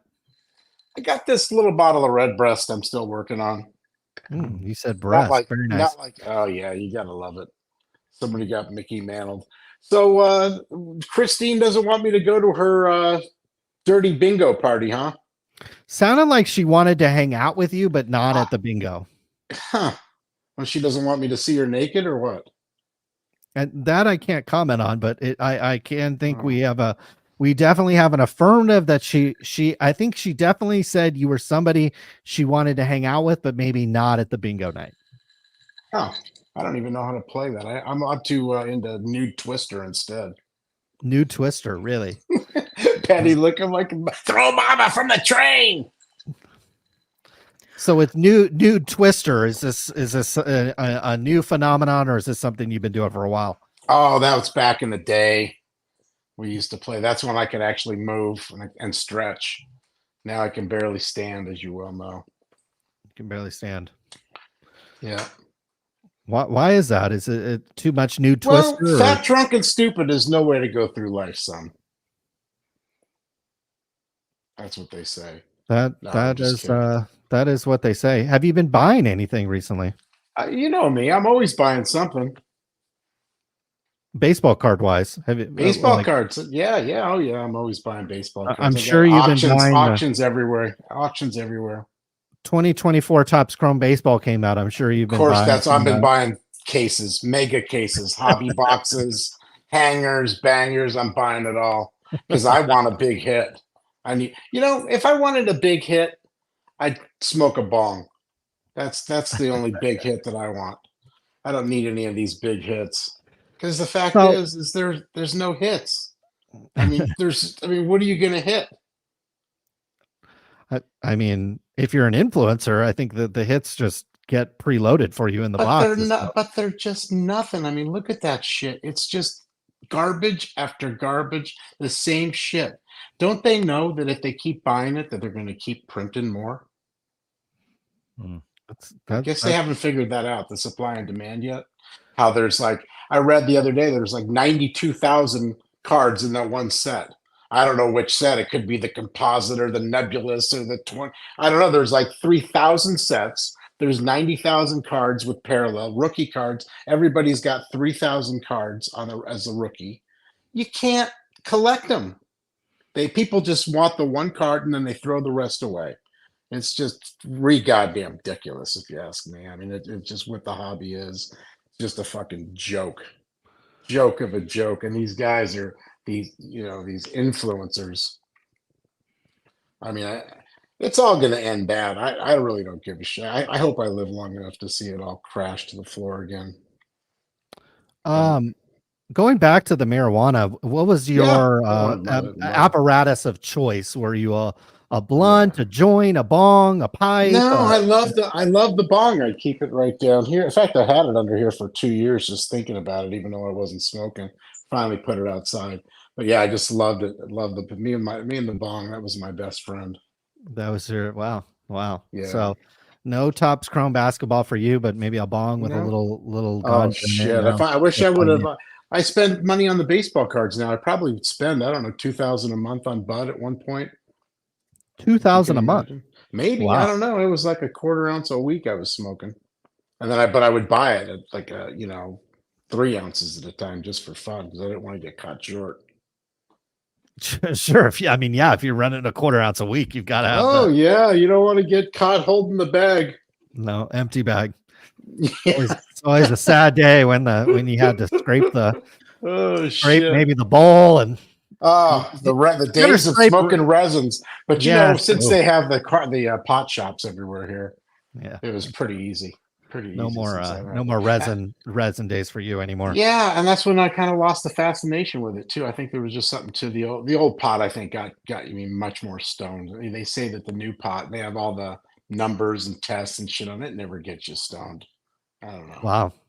Okay. Wow. Very interesting. When you smoke a lot, you need a lot. Yeah, that's true. Yeah. That's true. I agree. So let's talk about Wemby. When's that guy's card? How many rookie cards does he have? Well, I believe the population count on his Topps Chrome card has already exceeded potentially the number, at least the ones graded, has exceeded those of Luka Doncic, or at least Luka Ballsack. Luka, Mr. Ballsack. So we already have an increased supply, but look, I mean, these prices are still. Look at all the different cards. I mean, look, this is the first time I've seen them like that. They all look the same, but they're all different. And why do I need all those cards of one idiot? The guy's a fucking string bean. He was pretty darn good. I will give him that for the first year. I can't imagine that he's going to have a long career. Guys that tall, they just can't hold up in the NBA. He's going to get his ass broken in half, like a Bol or he's a Sean Bradley type. He's a great shooter and he's amazing talent. He had a great rookie year, but I mean. He's got to score 150 points in one game to have his card worth that much. And he's no Wilt, but I'll tell you that. I mean, his cards are probably selling, other than Wilt Chamberlain's high-end cards. I mean, his cards are selling for tip-top premium. I mean, his autograph. That's incredible. Every card is $2,000 to $4,000, right? For just about anything that I'm seeing here. Which is stunning. Obviously, we're looking at quote unquote rookie cards here. It's not stunning. What? When we talk in another year or two, those cards will be down. You can take off a couple of decimal points there. They'll be down to $23 instead of $23.55. And that's one thing you can take right to the fucking bank. I can guarantee it. You think the downside is $23 on a card like this? Yeah, I do. When you sign 4 million cards and you have, I mean, every box or every stupid name. Look at this one, okay? Bowman Chrome University prospect autograph. Why do I need all that shit in there? And then it has to be PSA 10, 1 of 1, or else nobody wants it. And then next week, so there'll be another card that comes out, and they'll want that, and they'll forget about these. There's too fucking many of them. It's just simple supply and demand. There's a lot of morons in this business. Let's not kid ourselves. This business is a $1 billion fraud. Okay, if you don't know that going in, you're the fucking mark. It's all just like a poker table. If you look around and you don't know who the mark is, it's you. And that's what's happening to these people. A lot of people can't afford it. That's the sad part. Is I just can't believe. I mean, I spend $2,000 to $5,000 regularly on cards whenever they can't come up and whenever I can. Do you think I would ever even consider buying a piece of shit like that for $2,300 with a fucking scribble on it like that? With a cloud mark and a fucking guy shooting the ball with a PSA 10 and a U. It's got a U though. What if he ends up being dopey. I mean, I don't want to put him in the category of Michael Jordan and Kobe Bryant and maybe Shaquille O'Neal. Let's not put him in that category, but let's put him in the a category just underneath that. What if he ends up being that caliber of an NBA player? Do you think $2,300 is? It still won't happen. It's like Patrick Mahomes. Okay, so he's broke the mold. He's broke out of that shell. What you have is you have him at this point, and you have everybody else. Joe Burrows, I mean, he's proven what a fuckface he is. He sucks. He can't stay on the field. His fucking wrist hurts. His fucking head hurts. His arm hurts. His shoulder hurts. I mean, his feelings are going to be hurt too next week, and his card is going to be fucking dropping like a lead balloon. If you go up in a balloon, a mile, and you throw the fucking anchor out, that is how much these cards are going to be worth. I agree. Joe Burrow, and then he's got an autograph. At least you can almost see his. It looks like Joey B. Boy, isn't that beautiful? What a beautiful scribble! Look at that rookie ticket. That's what I want to contend. I could have been a contender. The names are so fucking dopey. When are you kids going to break out of this fucking fog? Go out and make some money doing something else. You're not going to make it with these fucking cards. You might make it for a short time.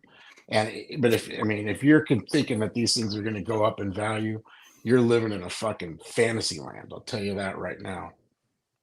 What kind of people you think are spending $4,250 on fucking legal morons? Legal, really? Seriously, yeah. But they can't be that stupid if they're able to spend. Do you think this is their last $4,200, or is this? Yes, I mean these guys are borrowing. They don't. You think millionaires are trading in this fucking shit? Guys that are multimillionaires, they're not fucking buying shit like that. And if the people that are doing it might be in the business. They might be making their money that way, and they just churn it right over to each other. One guy takes it, he passes. It's fucking hot potato. That's really what it is. That's the way the card business has been, and that's the way it's always going to be. I mean, when you see these fucking dealers, these scumbags of the earth, the way they treat these cards, and the way they bid on every fucking thing against a collector. Collectors have no shot at buying shit against dealers. They just buy it and then they put it up for sale for $3,000 more the day after, before they even get the fucking card. They're a bunch of fucking, most of them, 90% of them are fucking losers with a fucking L. They've never fucking made any money in the real world. They fucking sell cards. They have to beat the shit out of people. And I mean, look at that guy, sports card. What was his name? The guy in Santa Clarita lived by me here. The Santa Clarita sports card guy. He finally got out of it because he was tired of ripping people off, he said. And he had a lot of great points that he brought up. I always liked his show. He had a lot of hustle to him. But I mean, when it comes right down to it, he just got tired of like beating the shit out of people and playing that fucking game. You got to get the cards raw. You got to get them graded. You got to deal with these assholes at the fucking grading companies. They're ripping you off at every turn. It's just a money grab to end all money grabs. I just can't. There's Josh Allen. I mean, he's pretty good. He's a key, but how will he be? What's his record going to be in the future? When he wins 3 Super Bowls and he has a 15-year career, right now he's not even as good as Phillip Rivers. or Matt Ryan, or guys like that, or guys that played in the 70s. Sonny Jurgensen, John Hadel, guys like that. He's good and he's a generational talent, don't get me wrong. But there'll be somebody else coming up, Caleb Ferguson or whatever this fucking guy with the fingernail polish his name is, and the Justin Fields. What happened to him? Now he's all the rage again. You talk about this other guy, Brees Young. What a fucking bum. And the other guy, Matt. What about Matt Jones? Wasn't he good? And I love listening to that guy Ken from the I don't know, the Wolf Pack. He was in that Wolf Pack with the bald therapist guy. Cardboard. What's his name? Ken. And he talks like the New Yorker. I got caught with a little Mac Jones. I'm going to invest heavily in Burrow. I'm going to hold the Burrow Nebula 1/1 because the dealer didn't want to give me value. I got to listen. And I love the guy. But to listen to this bullshit about these quarterbacks and about these players is just so fucking obscene. And I love the hobby. Brees Hall. There's a guy. He's great. Let's see what happens to him. See if he makes it. Let's see if he just makes it through the year. Brees Hall. You know, I love him. He's great. And he's certainly better than Dijon Mustard. Whatever that fucking guy. Dijon Robinson on Atlanta. Yeah, he's going to be a superstar on Atlanta, along with Desmond Ryder. Those fuckers. You wonder why I drink. They make me. I'll tell you, it's called dementia, right?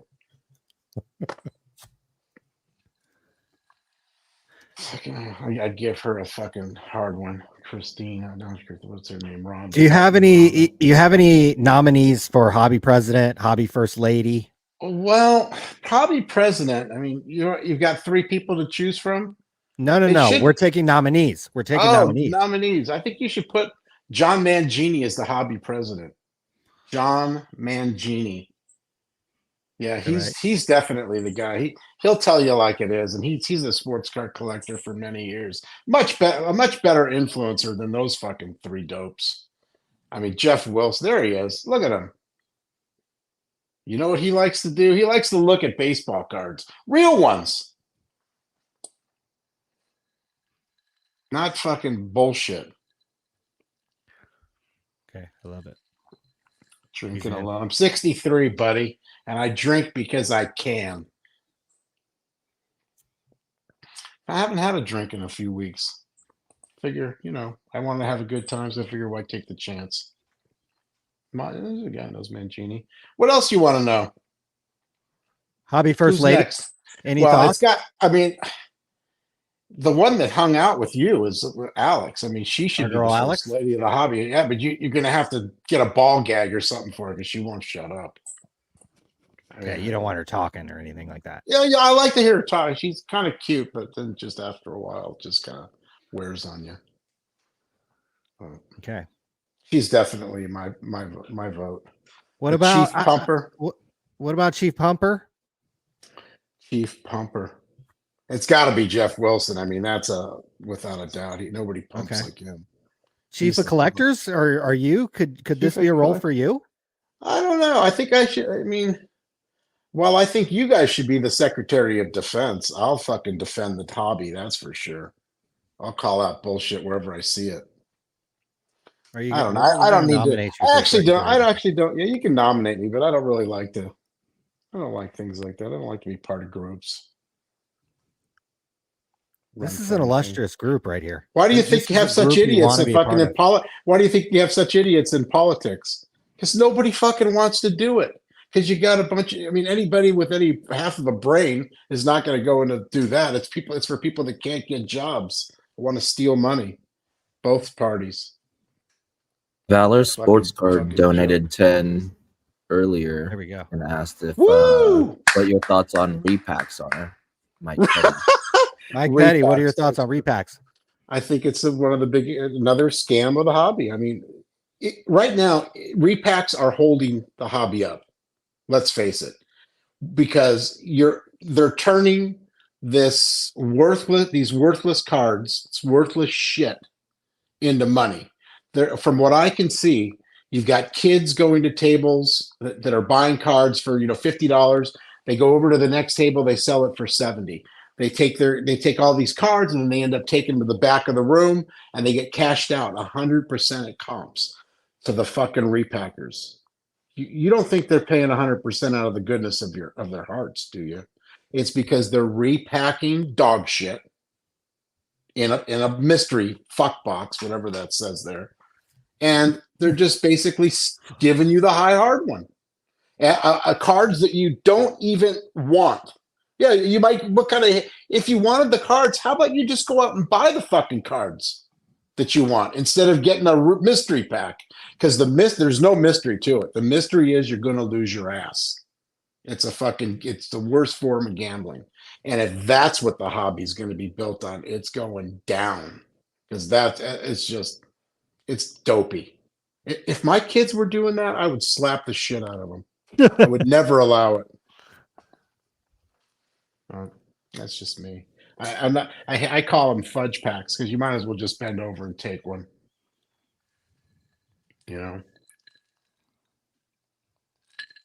What about a vintage repack? I mean, they're similar. Again, if I would never get into it because I probably have all the cards that are in there anyway. So why the fuck would I want to get into a mystery pack with vintage? And Pierce. It's the same. There's a big one right there. Alex Pierce. There you go. Is that who that is? I mean, huge. It's a contender, though. Everybody wants a contender. Where's the Kaboomies? Tom Brady. Ooh. Unbelievable. How fucking dopey people are. Let's see what he gets this time. I love watching these. Look at him. You hit a chase card. Oh, boy. I hit a chase card. Look. What is it? Oh, it's not. Oh, you didn't even get anything. Oh, you didn't even get it. It's a redemption. Congratulations. You hit a big scam. Oh, wait. That's so funny. Oh, he's got it there. It's in an SGC. It's a Panini. It's Tua. Whoa, Chewy. I got a hot Chewy. $65. Wow. Yeah. That's amazing. They're down 31.10. Yes. Mhm. It's probably worth about $40 now. Boy, the Dolphins defense is horrible. Exactly. And that's the other thing that's so funny is how the performance dictates how. I mean, when that idiot Sam Darnold the other day, he was 8 for 8 starting the game. His cards went up. He threw an incomplete, and his cards dropped down to nothing. That's what I heard. The first incomplete he had, and then wasn't there? What about the other guy? I don't know. I really don't know any of these guys' names because I don't give a shit. The Washington guy, the Washington Commanders. He ran for a couple touchdowns. That's it. This is the new style quarterback. Jalen Daniels. Jaden or Jalen? Jaden McDaniels, yeah. I believe. There's Alvin Kamara. You know who that is, Mike Petty, I'll tell you what. You know who that is, right? He's at least pretty good. Okay. I mean, he's had a solid career. That's good. How much is that thing worth? A Panini 40 autograph, $40. Soon to be worth 20 the minute he retires and something better comes along. Brees Hall, excuse me. Oh, Dak Prescott. That's a big one. Another one. There's a fucking guy. He signed a huge contract. I don't know if I know a little bit about football. I used to play, but I love the game. And the one thing about this guy is he's a choke artist. He's never going to win anything. When he goes back to pass, if you watch his front foot, you're supposed to point it like towards the target. The fucking guy, he points it like out of bounds, like he's got his foot twisted to the out of bounds line. I don't know how the fuck he gets away with it, but he's a bum.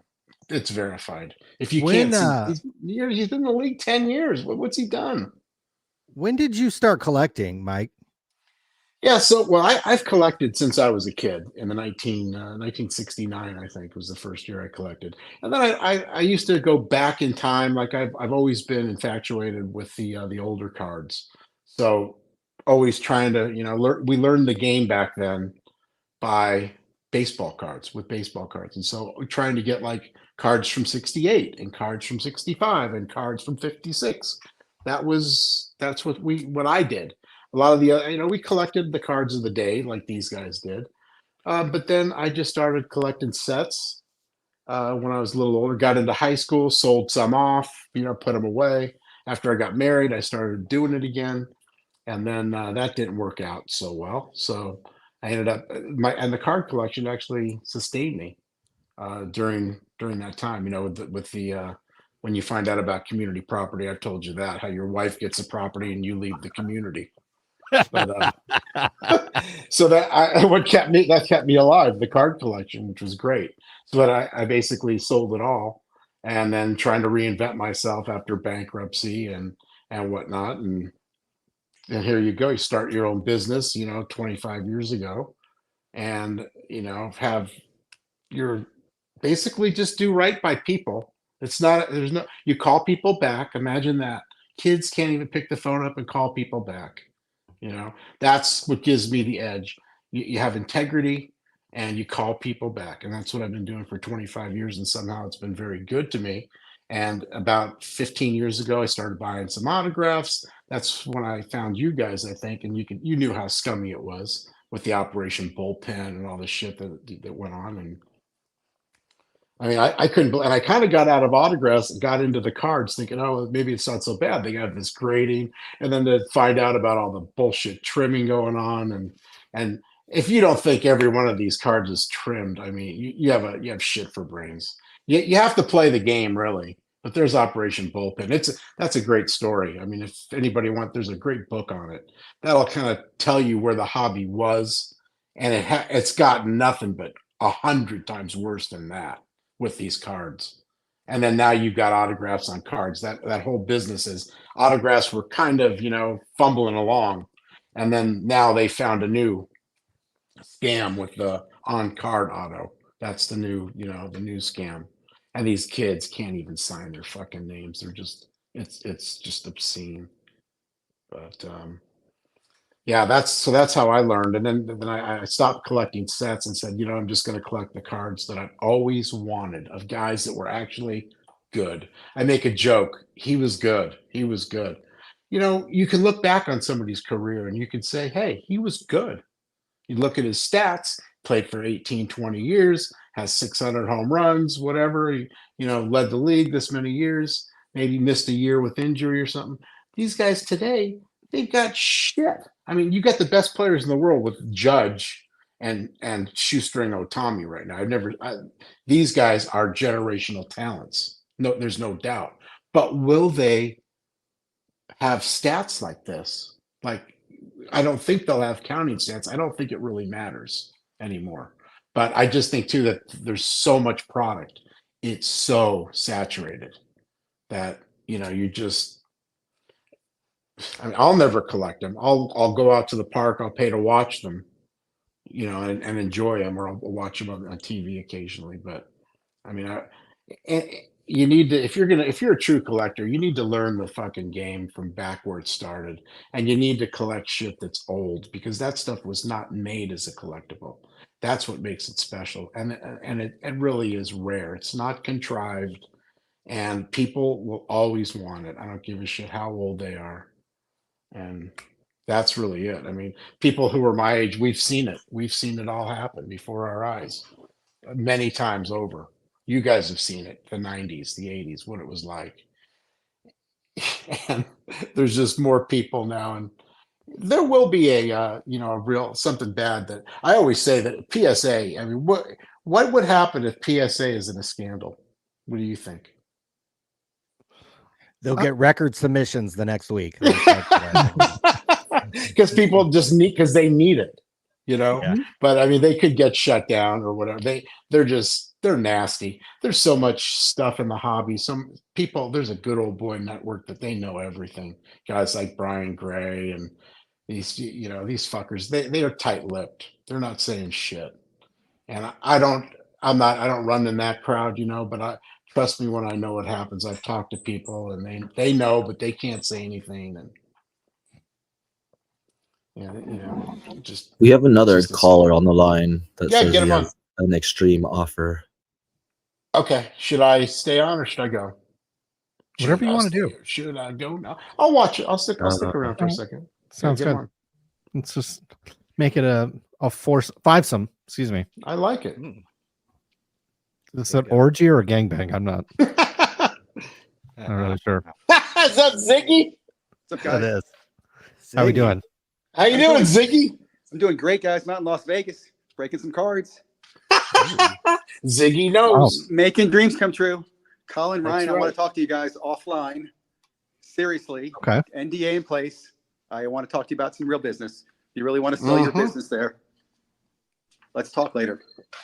There's a broker. There's a business broker. right there. Wait. I've I just perked up a little bit. So did you say Yeah. sell our business? Yeah, I want Sports Card Radio. Okay. Sold. So let's talk later. I don't want to be too public about this because it's already too public right now that's being broadcasted. But you guys are a valuable resource. This is the most public. Tim is particularly happy because his 4.2% equity that's Well, yeah, I on am. the sale of Sports Card Radio. So Tim's financial situation could be tremendously much better. I thought you gave him an extra percent. I thought he had 5.7. That's what you told me. You were loading them I up. heard. The petty is your agent now. I mean, it's just going higher and higher Yeah. as we speak. This sounds fantastic. I'm always anybody wants to buy a website that We want the whole thing. We want the whole thing. We want the content. Right. We want the website. We want you guys for a little bit. Again, Wow. we'll talk more. We'll just put an NDA in place. Okay. And then Okay. I think what we're trying to do, you guys will be very interested in. There's a lack of real good media in sports cards. There's the Darren Rovell thing, and let's be honest, I don't think he's doing what needs to be done. So, Sports Card Radio, let's talk. I like it, Ziggy. Go get it. Broker the deal. I like it. Okay. I'm more than like it. I love it. I So- love it as well. I've tried my number. I've tried sending you guys my number. I've emailed you. I know I had Doug reach out to you guys today. So you have my number. If you don't have it, find it. I'm in Vegas the rest of the week. Happy to talk to you guys anytime. You can set up a call. This is my West Coast time. I'll introduce you to my team. I'll show you that I'm legit. And You have a team now? really, I really want to talk. Okay. Let's do it. I Let's do it. appreciate it, guys. I mean, I'm sure you're going out tonight in Vegas, but let's talk tomorrow. Yeah, I'm just breaking all night, so I'm just doing work. So, guys, anytime tomorrow, I'll be waking up around noon, and happy to talk to you guys. Where can we see your break, Ziggy? Come on, get us. We're on I want Fanatics Live, Queens Fanatics of Cards. Live. I Queens of asked. Cards. I've been begging to be a breaker on your channel for months, and you just avoid me. Hopefully, these guys don't avoid you. I mean, I wasn't kidding. I'd be a great breaker. Look, I got beautiful hands. You'd be a fun guest. I put it that way. Yeah, I'd be fun. I'd be fun to break. Look, he's got a Brock Purdy out of 25. 1 out of 99. Look, would you? Holy fuck. I'm auditioning.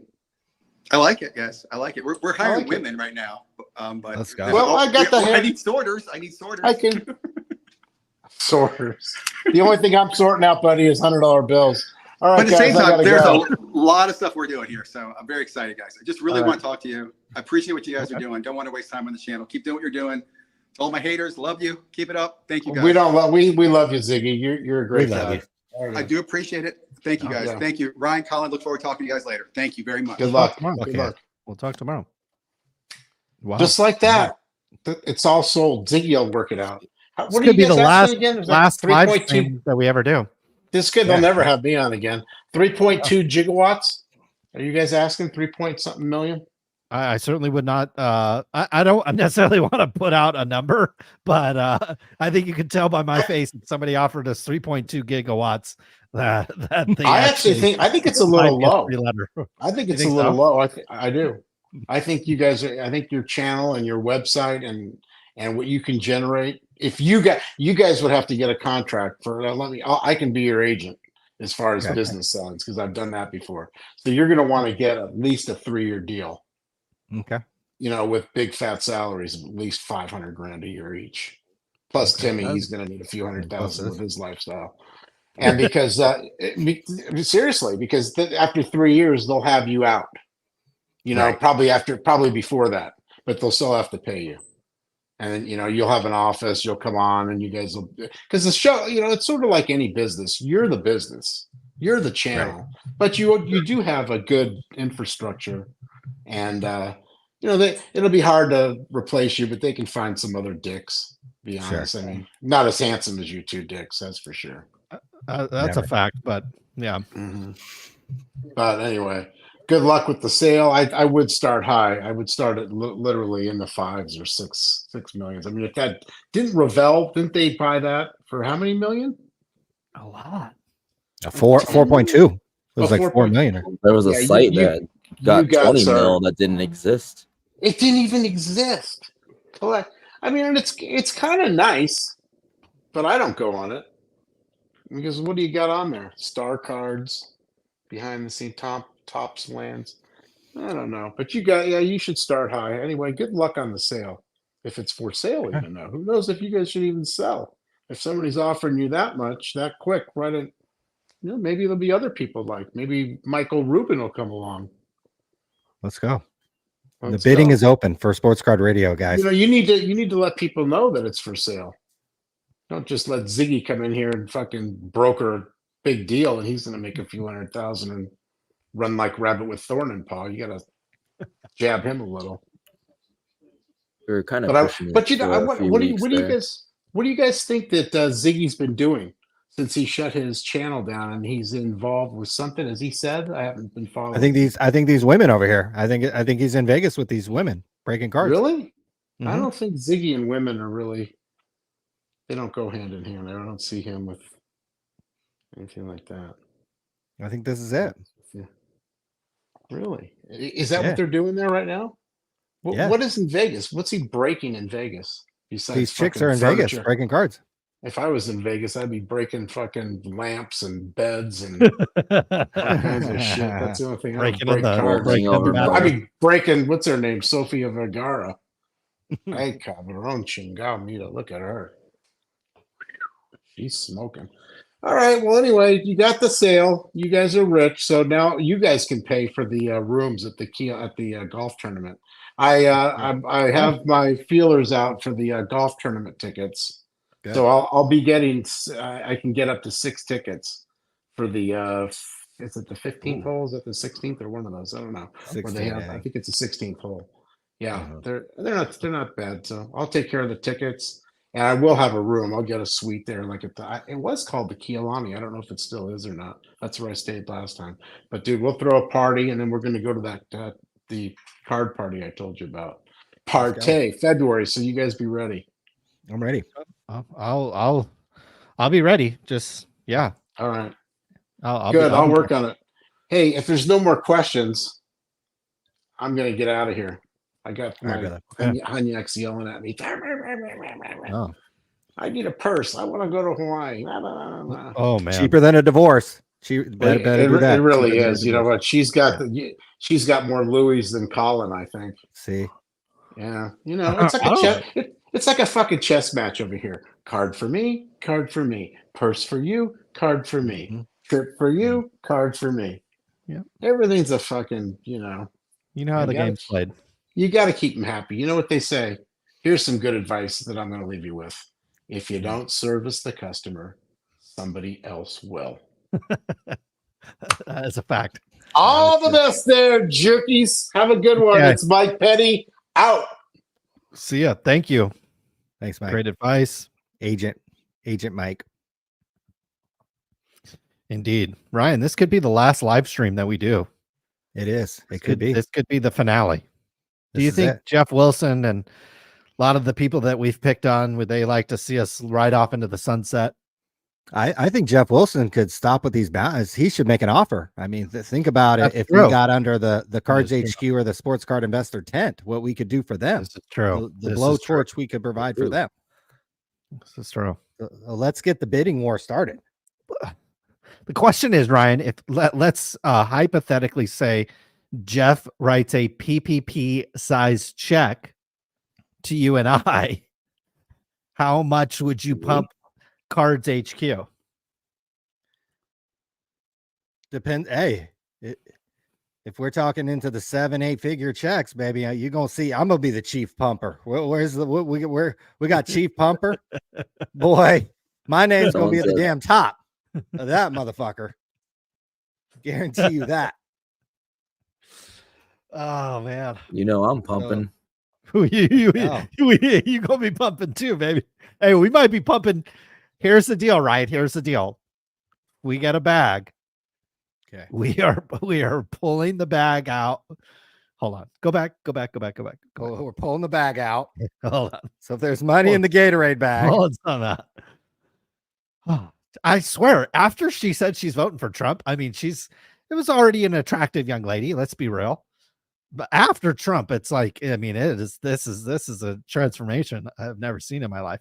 the hair extensions are working very, very well there. I mean, that's fine. I have actually no problem with hair extensions. I don't either. I think they're lovely. I think a lot else is very natural, though. I mean, I don't know about, below, in the neckline. That may not be natural, may or may not be. I don't know. Well, how many kids has Not a this woman popped out? So I think I mean, she's we had can give her one. a round I of think we've at least- applause. I mean, come on. Yeah, now. no doubt. But anyways, what I was saying, Ryan, after you distracted me, the deal with Tim is the 4.2% equity vest on the sale. Okay. And we go personally down to Los Angeles and present it to him. Okay. I think a briefcase of cash would be the best way to do it. If we could somehow How get about a it Louis cash. bag? Could In be a Louis dangerous in bag. California. Okay. Could be dangerous down in California, but Get a Louis bag. I did. Yeah. I think it's fine down where he's at. This is not like San Francisco where the 49er number one pick was hanging out in fucking Union Square. It's like, bro, why are you wearing like a platinum Rolex at Union Square? It's like, come on, bro. That's fucking. Yeah. he's And a ASU. He's Rolex. Give ASU. me He one didn't of get the your best old education, Rolexes. but yeah, Give me he's one of your ASU. old Rolexes because I know you're gonna buy some new ones. Oh, we gonna buy some new ones. We gonna buy new ones if we get paid out. Believe me, we gonna buy some new ones. So, Tua got hurt. What happened? I can't get it to like the. I've got Prime on my phone. I don't know. I've got fucking perfect internet, and I just know I can't get it to work. So, out. Oh no. Okay, who has more sports card radio live streams or games in Tua's career? What's the question again? Is this the end of the sports card radio and Tua's career on Let's the do very it. Yeah, what's ending? Maybe both are ending tonight.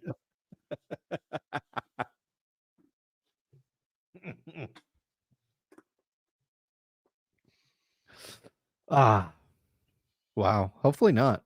I hate to see that. Like, I remember when Ben Roethlisberger flipped over the motorcycle and you were jumping up and down cheering. And I hated Ben Roethlisberger. I hated the Steelers, but I don't root for any root for any football player completely. Jeff Wilson, on the other hand, he could flip over a motorcycle and I probably wouldn't be too upset. Wow. Now Jeff Wilson should definitely get in on the bidding of sports card radio. That's for goddamn sure. You think so? I think so. Who else should get in on the bidding of sports card radio? Jeff Wilson could put us out. Obviously, Michael Rubin could slide in. Whoever invested $4 million into this website. Well, maybe Collect. Maybe got a little website. They got a little money left over. Right. If they got any money left over, they should definitely slide into the DMs.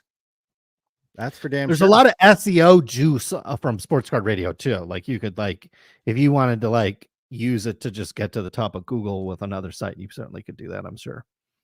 Right. With a weekend cardboard connection. Yeah. You could take a website like sports card radio, kind of revamp it, give it a little fresh face, put up content each day, put up this type of content each day. Yeah. And also the little fun stuff and the little clickbaity kind of shit. Which this is. But that type of stuff works. So yeah, you could turn this into like a little revenue generating thing. Probably actually quite a bit. Sell ads on this. So yeah, if somebody bought us out, they could gain control of this and kind of revamp this, extract money out of this. They could pay us a hefty salary, Tim a hefty salary. We've got to stick around probably another year or two. So while we joke this is the last live stream, we've probably got to hang around for a year or two on a 6 to 7 figure a year salary, pumping the industry. That's why I'm going to be up here in the chief pumper land, you know, here pretty soon. I'll be there with you. So Oh, this okay. could be the last episode where we don't pump 2024 Topps Chrome and Composite and whatever the fuck else is coming out. Yeah. I'm On next week's show, a preview of 2024 Bowman Chrome Sapphire Baseball. Oh yeah. Oh, we'll be previewing it with Kimmy, Tiffany, Ashley. Oh man. So yeah, we'll definitely be previewing it. So yeah, if you have any interest in Sports Card Radio, please come with your offers. Mike Petty's going to be our agent. He'll negotiate the deal. He'll get a small piece of that pie. Tim gets 4.2 on a sale. I got a new 27-year-old girlfriend, so you know she ain't coming cheap. 27. So 27, boy, you would be proud. So you would be A girlfriend, or is this is just nah, but more one that I'm just gonna I'm gonna only focus on her, if that makes sense. Doesn't mean I'm turning down other possibilities. Does she know you're only going to be focusing on her, or is this your own mind? This is just in my own mind. I see. Or whatever. I see. It's I in see. my own head. Yeah. But I thought it was a good idea. Not turning down other opportunities. I'm just not spending time on other opportunities. It's more of a time Spend thing. time with all the opportunities. Yeah, but you get old, and yeah, I've had a lot of opportunities come and gone.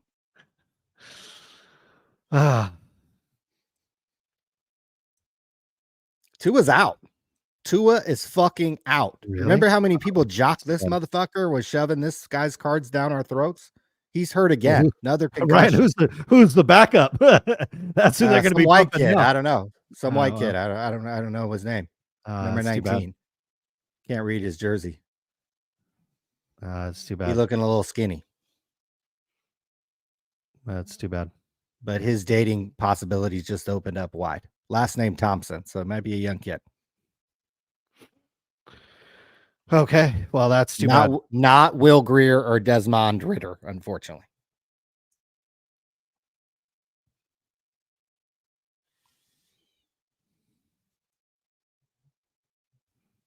That's sad, honestly.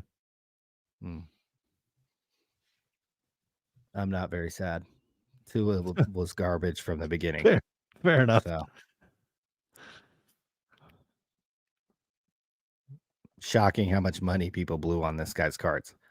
Well, I mean, it goes back to Joey Arrington and fucking Marcus Mariota, Jameis Winston, and I mean down the line. I mean, it's just on and on and on. This is what people do. They just blow money on the top pick. So, and look, if you're a fan of these teams, this is what you do. So, but that's unfortunate. Ryan, what else do we have tonight? Well, we talked a little bit about Mike Smith. Obviously, if you're late to the program, you may be watching this football game. We talked about former Hobby Hero Cardboard Connection CEO Mike Smith. His ex-girlfriend reached out to us. Apparently, he hacked her and stole her stepdad's Social Security checks. So, just Hobby Heroes have been doing tremendous things for decades in this hobby. We talked about Shine 150, Hobby Hero Shine 150, and how he was involved in a very, very, very coordinated pump of the $3.5 million quote unquote case of Pokemon cards that he never got paid for. Was not a real transaction, was just used as a pump with Logan Paul for their liquid marketplace, which never came to fruition because some other shady shit happened, of course. But Mr. Shine was involved in a coordinated pump of this product, only to find out it actually had G.I. Joe cards inside. He was able to parlay that fame to the sports card world, where now the likes of Michael Rubin and Fanatics have put out his quote-unquote collection at Fanatics Fest in New York City. We have questioned how a guy who spent nearly a decade in prison can suddenly get out and be flying private jets and hanging out with celebrities. We were attacking this guy, supposedly. Turns out websites like Collect, hello guys, this is the best story in the entire fucking hobby right here on a platter for you, right here on Instagram. So this documentary of Shine 150 is playing out episode by episode, day by day in the sports card world, and we will be here to cover it. I think this is the third week in a row we talked about Mr. Shine 150. And of course, we're keeping tabs on the attractive female wives, Miss Brittany Mahomes. Think about this, guys. Every single quarterback that you guys have invested in that's not this young lady's husband, those motherfuckers couldn't even beat her in an NFL football game. Tua Tagovailoa, or however the fuck you say his name, is currently in the Miami Dolphins locker room with probably 20 ice packs on his head, down 31-10 to rivals Buffalo Bills. Tua Tagovailoa could not beat Brittany Mahomes in an NFL football game, let alone Desmond Ridder or Will Grier. So just think about that on a Thursday in mid-September. But I didn't know if we wanted to talk about everybody's hobby hero, Jeffrey Wilson. Oh no. Did you see? I don't know. I didn't prepare any slides or any really information on it, but did you see any updates on Mr. Wilson and his star card? You remember that there was a video that the famous sports card investor posted to his channel just a couple weeks ago, about a week ago, that said he made $144,000 on a star Michael Jordan card. God, this guy pumps out a lot of content. Turns out the card that he was talking about, he didn't own the card that sold. Jeff Wilson previously bought a Michael Jordan star card for $100,000. Apparently he sold it back to the owner and maybe bought another copy. Yeah, because didn't he show himself later with he was like in his house or his office or whatever it was with another star card. He had a different one, yeah. So that was kind of a little weird. These guys kind of pass around these star cards like hookers in Vegas. You get to fuck her one night, you fuck her one night, you take her, you fuck her, we'll both fuck her one night. I mean, it's crazy. So I don't know if I guess Jeff has sold a star card, but I doubt it was for $244,000. Probably didn't even make money on it.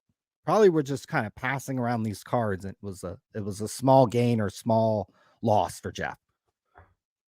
But your thoughts on Mr. Wilson and his continued pumping of the star? We saw how Shine and somebody like Shine can do it. I explained, if you rewatch the tape, I explained very clearly how somebody like Logan Paul and Shine can team up, claim they had this transaction, and now all of a sudden, all the little simps and Dick Writers and Jeff Wilson types just eat it up and fall all over it. Well, yeah, the same thing could be happening with Star. What are your thoughts? It is a coordinated pump because it's not just Mr. Wilson who's pumping this card. I mean, Collect had like an article, maybe more than one article about this. So like kind of there it is on their homepage.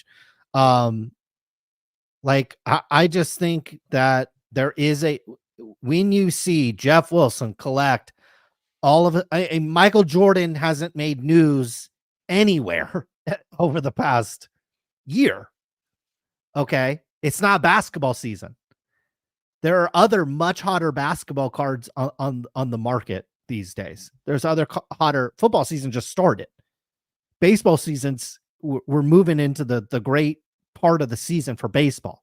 So there's a number of different things these guys could be pumping. They could be pumping new product that is coming out just on the heels of Topps Chrome Basketball, other product coming out. So they could be pumping a number of different things.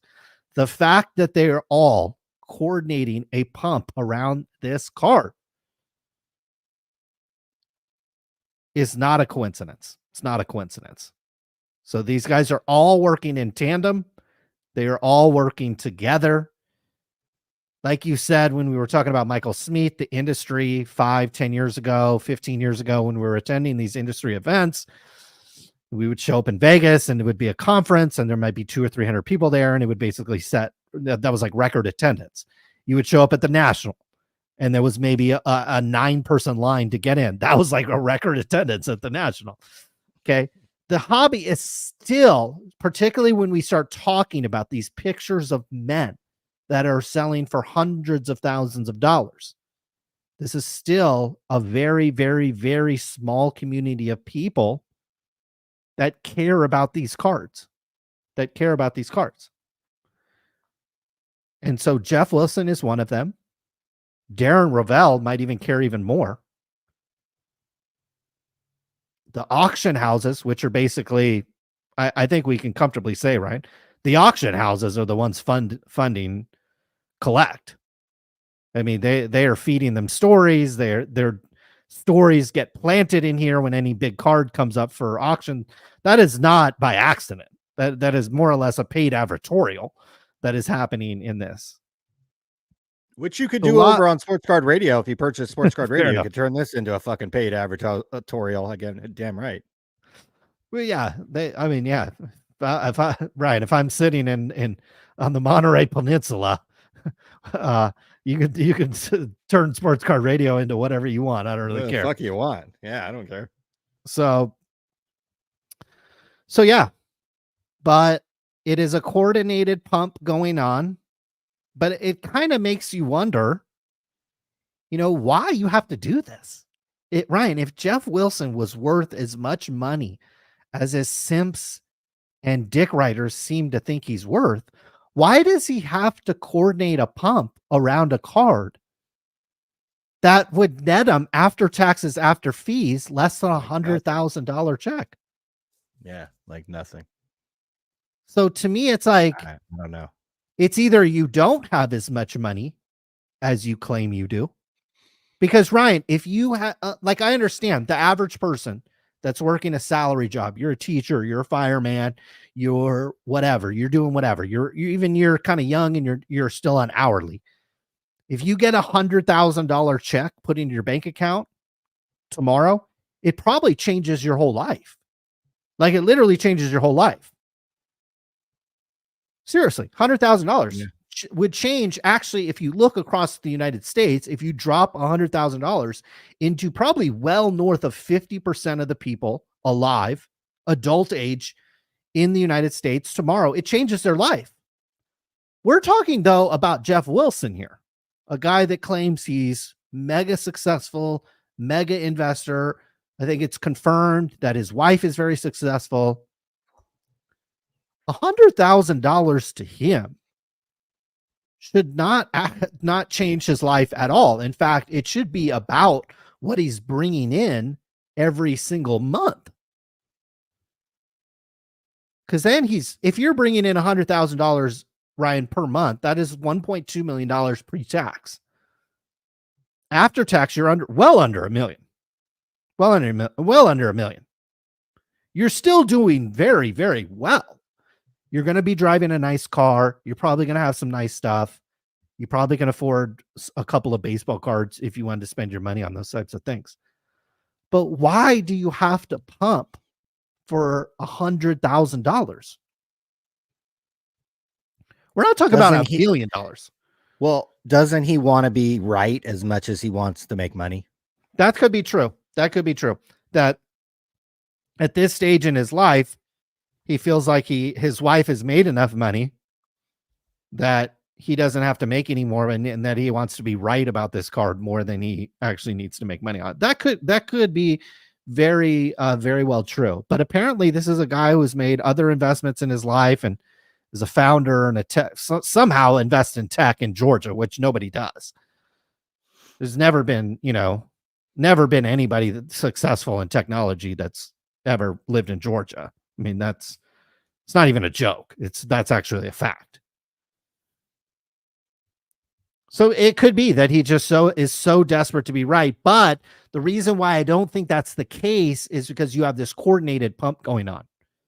Collect Media is on this. I've seen other very prominent people in this hobby start talking about the 86 Jordan, or excuse me, the 84 Jordan, and how it's, collectors are finally catching on that this is the card to have.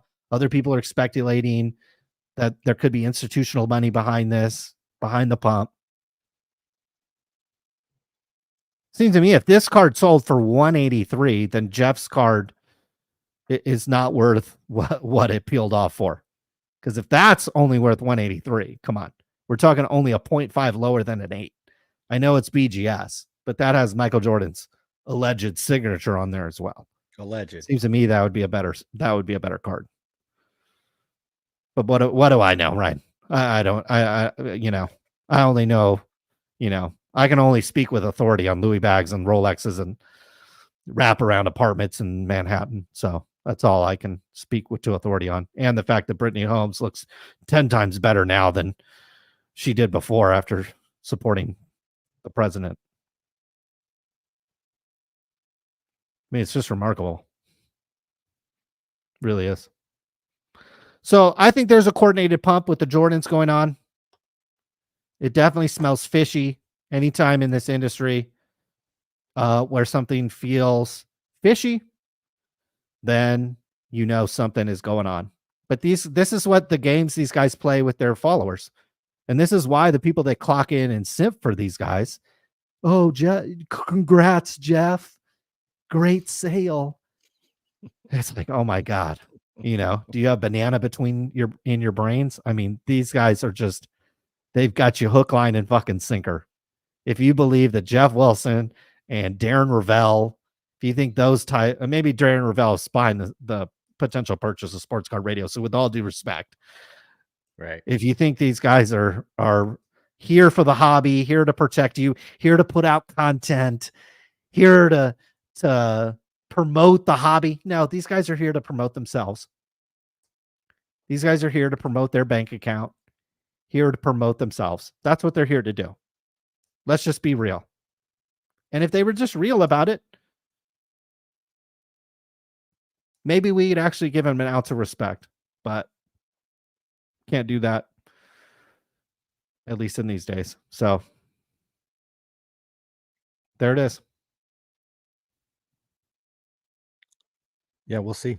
It's interesting that these guys have all started talking about this card, and they can all point to one sale. One sale. We don't know who bought it. We didn't see the money change hands. Don't know who owns that card now. Don't know who the seller was. Jeff kind of claimed he was. He wasn't. But heaven forbid if you ask questions or you talk about it. It is all kind of weird. The whole thing. Whole thing's just kind of bizarre. But hey, if they're able to sell these cards, make 50 grand, 100 grand, whatever it is, I don't give a shit. So sounds like maybe our 7-figure, 8-figure, 9-figure payday is on the way, one way or the other.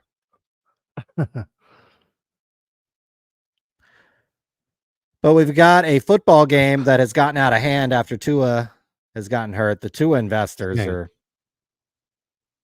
boy, we could bring up a bunch of old clips and tweets and people jocking Tua less than a year ago.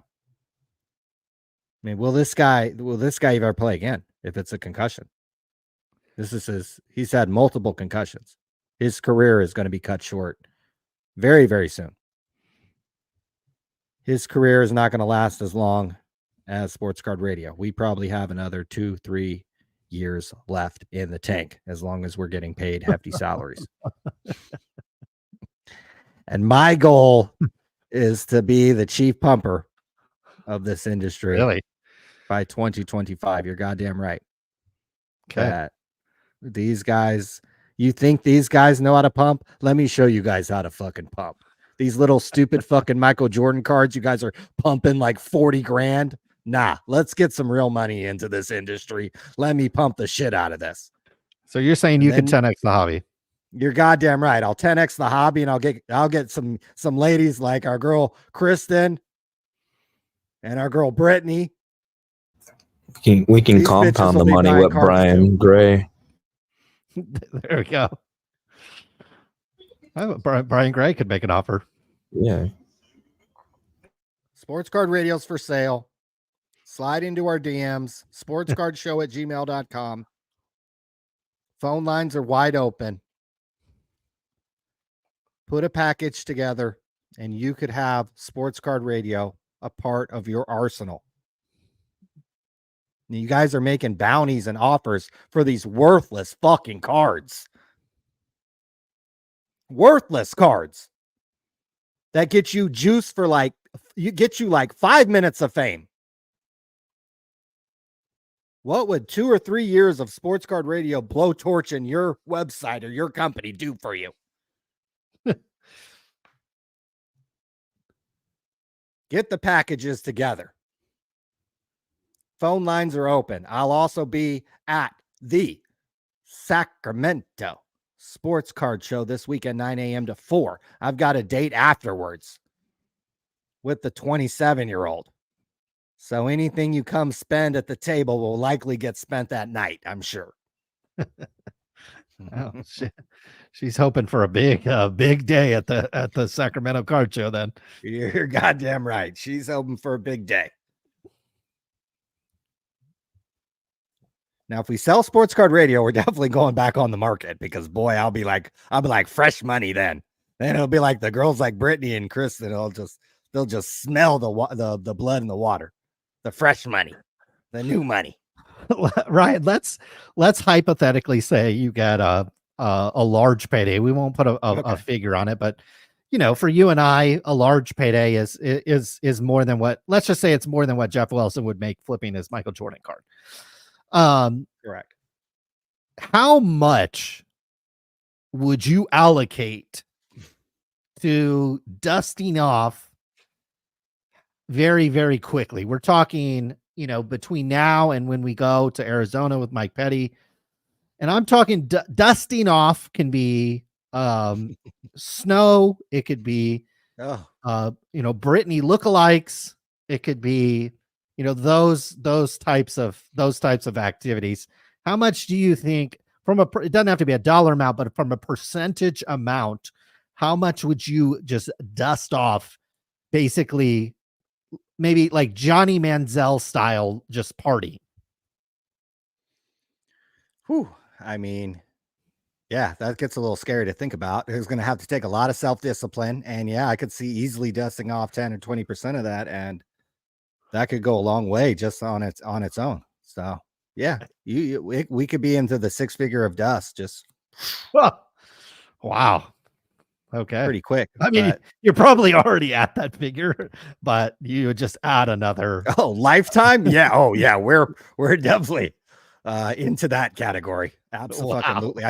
I think my 5 months in Vegas was, I don't know. That was a 6-figure.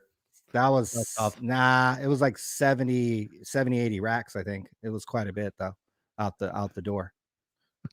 But we had a big football season, and yeah, so then we went to Vegas. Nothing wrong with that. Nothing wrong with that. It was a good time. Ain't nothing wrong with that. So yeah, well, I phone lines are open. Make an offer. We could blowtorch your business. In the meantime, we've got elections coming up. Hobby president, hobby first lady, chief bumper. I'm going to win this next year, so you guys better come in here and win this year. Send your nominations over to sportscardshow@gmail.com. I'll be sure to add them. And on Monday, you'll be able to actually vote. And we will keep track of the voting and who wins in November. So that'll be exciting. Was that Skylar Thompson? Is that who that is? I don't even know who the backup in Miami is. The Tua fans are on life support. I mean, we've got two Miami Dolphin and Tua fans on suicide watch. Wow. The amount of money spent on that guy's cards. He might never play again. It's unfortunate. That's why it's hard to invest in cardboard, I would say. You're damn right. It's hard for a solid gold Rolex to get a concussion, right? It's very difficult. Very, Ain't that very the truth? difficult. You might get shot in San Francisco for it, but it is hard to have that get a concussion. That is true.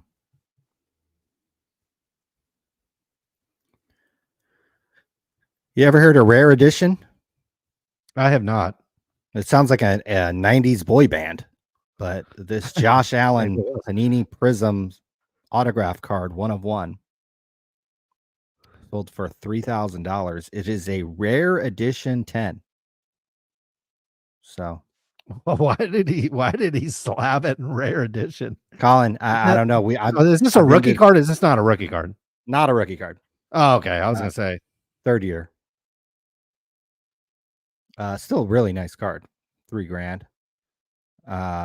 I don't know. I've been setting up at card shows the last 4 or 5 weeks or whatever it's been, and there are companies like Rare Edition set up at these card shows. Not Rare Edition, but companies like them, and there are literally lines to grade cards with them.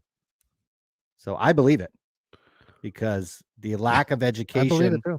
Hey, not that people should be running to go give the crooks over at PSA, the company that graded a trimmed card as their first ever card. But Ryan, I did just send 80 cards to PSA to be graded. Well, if the option is send a Rare Edition or PSA, right. I mean, come on, you're sending to PSA. It's like comparing Brittany Mahomes to, I don't know, Brittany from Stockton who lives in the ghetto. So yeah. So I don't know what happened here with this card, but it was probably somebody pulled this. It was some random Joe collector. He saw Rare Edition. He saw an Instagram or a Facebook ad for Rare Edition, and so he sent it there. Yeah, I don't know. That's probably the story behind this. But might be able to get a deal, crack it out, rub some Kurtz juice on it, and then send it over to one of these other guys and then play the game again. So looks like the Bills are going to go 2-0. Christine must be happy right now. I can imagine it's a good night. It's a good night there. It's not a good night for Miami, because my guess is their season is complete. Brittany Griner. Instead of Brittany Mahomes, you get Brittany Griner. There it is. That is a very, wish I would have thought about that on the fly. That is very solid. That is very, very, very, very solid. Brittany Griner is like rare grading, and Brittany Mahomes is like PSA. You think you get to the hotel and you're paying $400 for a half hour, and you think you're getting Brittany Mahomes, and you show up and Brittany Griner's there, and you're like, oh shit, $400. Am I gonna go through this? Have you ever paid $400 for a half hour? Oh, boy, we've gone upwards of that. Like I said, the Vegas. This was Vegas in 2017, right after the shooting, when everything was cheap, right? Because nobody wanted to go there, and I was able to dust off $15K a month, just light. Not even gambling. That's not gambling. I don't gamble. So this you was had just some coin in. I think you had some coin in for the MGM those years. Not when I lived there. I didn't. When I lived there, I didn't gamble, because I just thought that would be pretty stupid. Okay. If I go visit, yeah. What are you supposed to do? Yeah, you gamble. Brittany Griner, boy. That's rough. That would be pretty rough.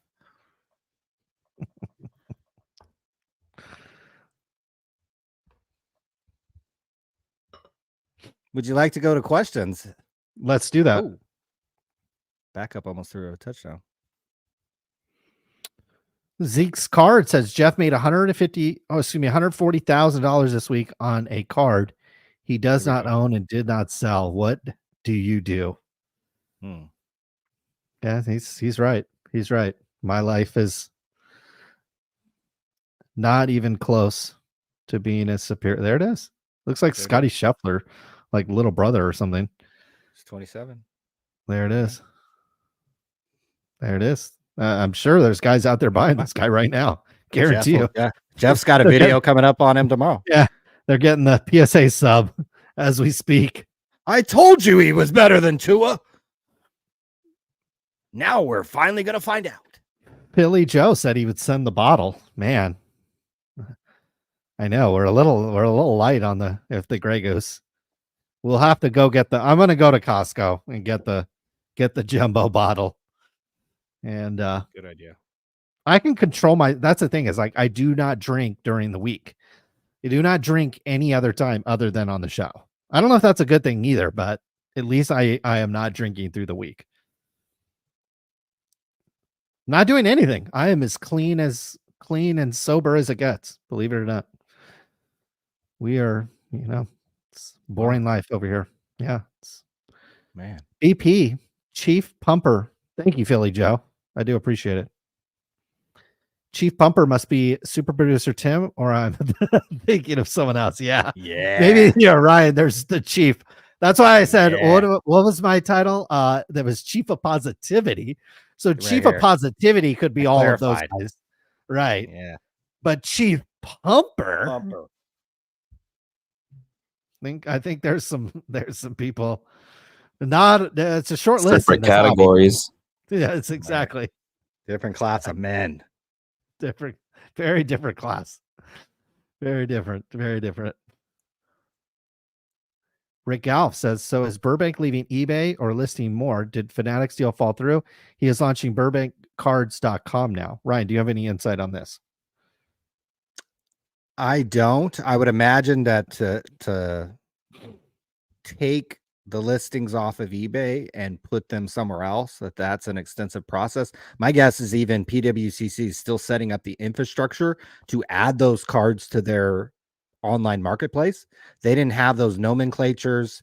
They didn't have maybe even the size of the database to do those things, or the storage maybe.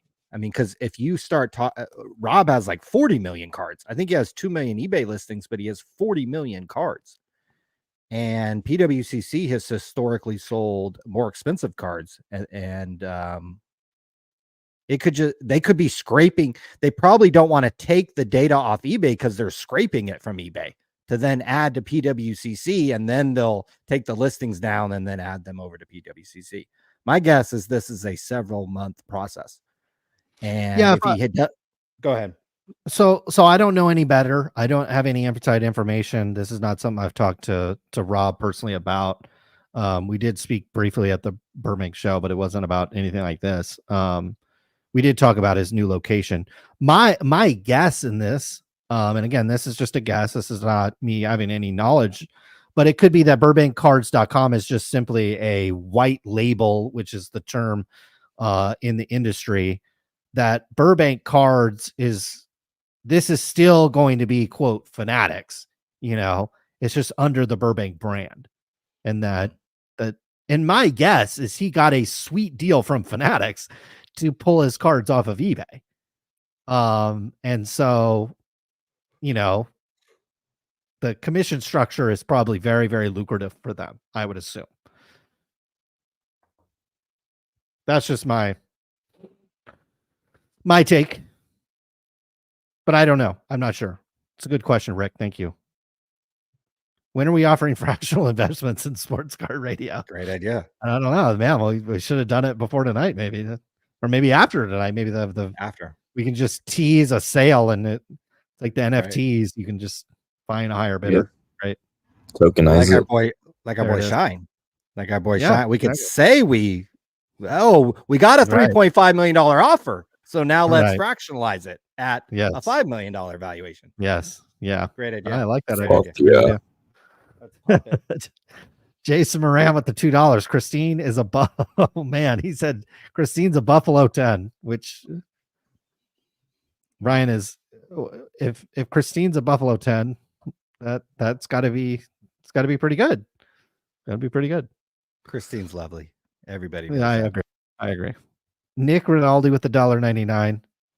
Heard of a Tim Christine video on SCR's OnlyFans? Oh, Ryan, I don't know if you saw this, but OnlyFans had like a dump of their financials. I think maybe they're looking to go public or they're trying to raise money. I don't think they need to raise money, but Yeah, I saw this. holy crap, people are making a lot of money over there. My God. Ooh, 6 billion? Every single salary in the NBA in 2023 was like 4.2 billion. It was less than what the creators made on OnlyFans. Wow. I mean, this Also, is the video that Nick Rinaldi heard of is the reason why ZiggyNo is giving the offer. I see that it's like a Paris Hilton and Kim Kardashian Exactly. tape of the past. It's very, it's gonna blow up the internet or whatever. Yeah, apparently OnlyFans is crushing it. Wow. I can honestly say I've never been on the site, so I don't really know much about it other than people are making hell of money over there. It's amazing. Christine, jump on a folding table head first for us. Wow. Yeah. Wow. Jason Moran wants to Christine. You can tell he's not a fan. Dude, ready. Wow. He is not a fan. Jason Moran, Petty is 20 years younger than you, Chrissy. Wow. Wow. I love about that. I don't know Petty's age, but maybe we'll find out when we're in Arizona. Shine wouldn't let Christine clean the G5 bathroom.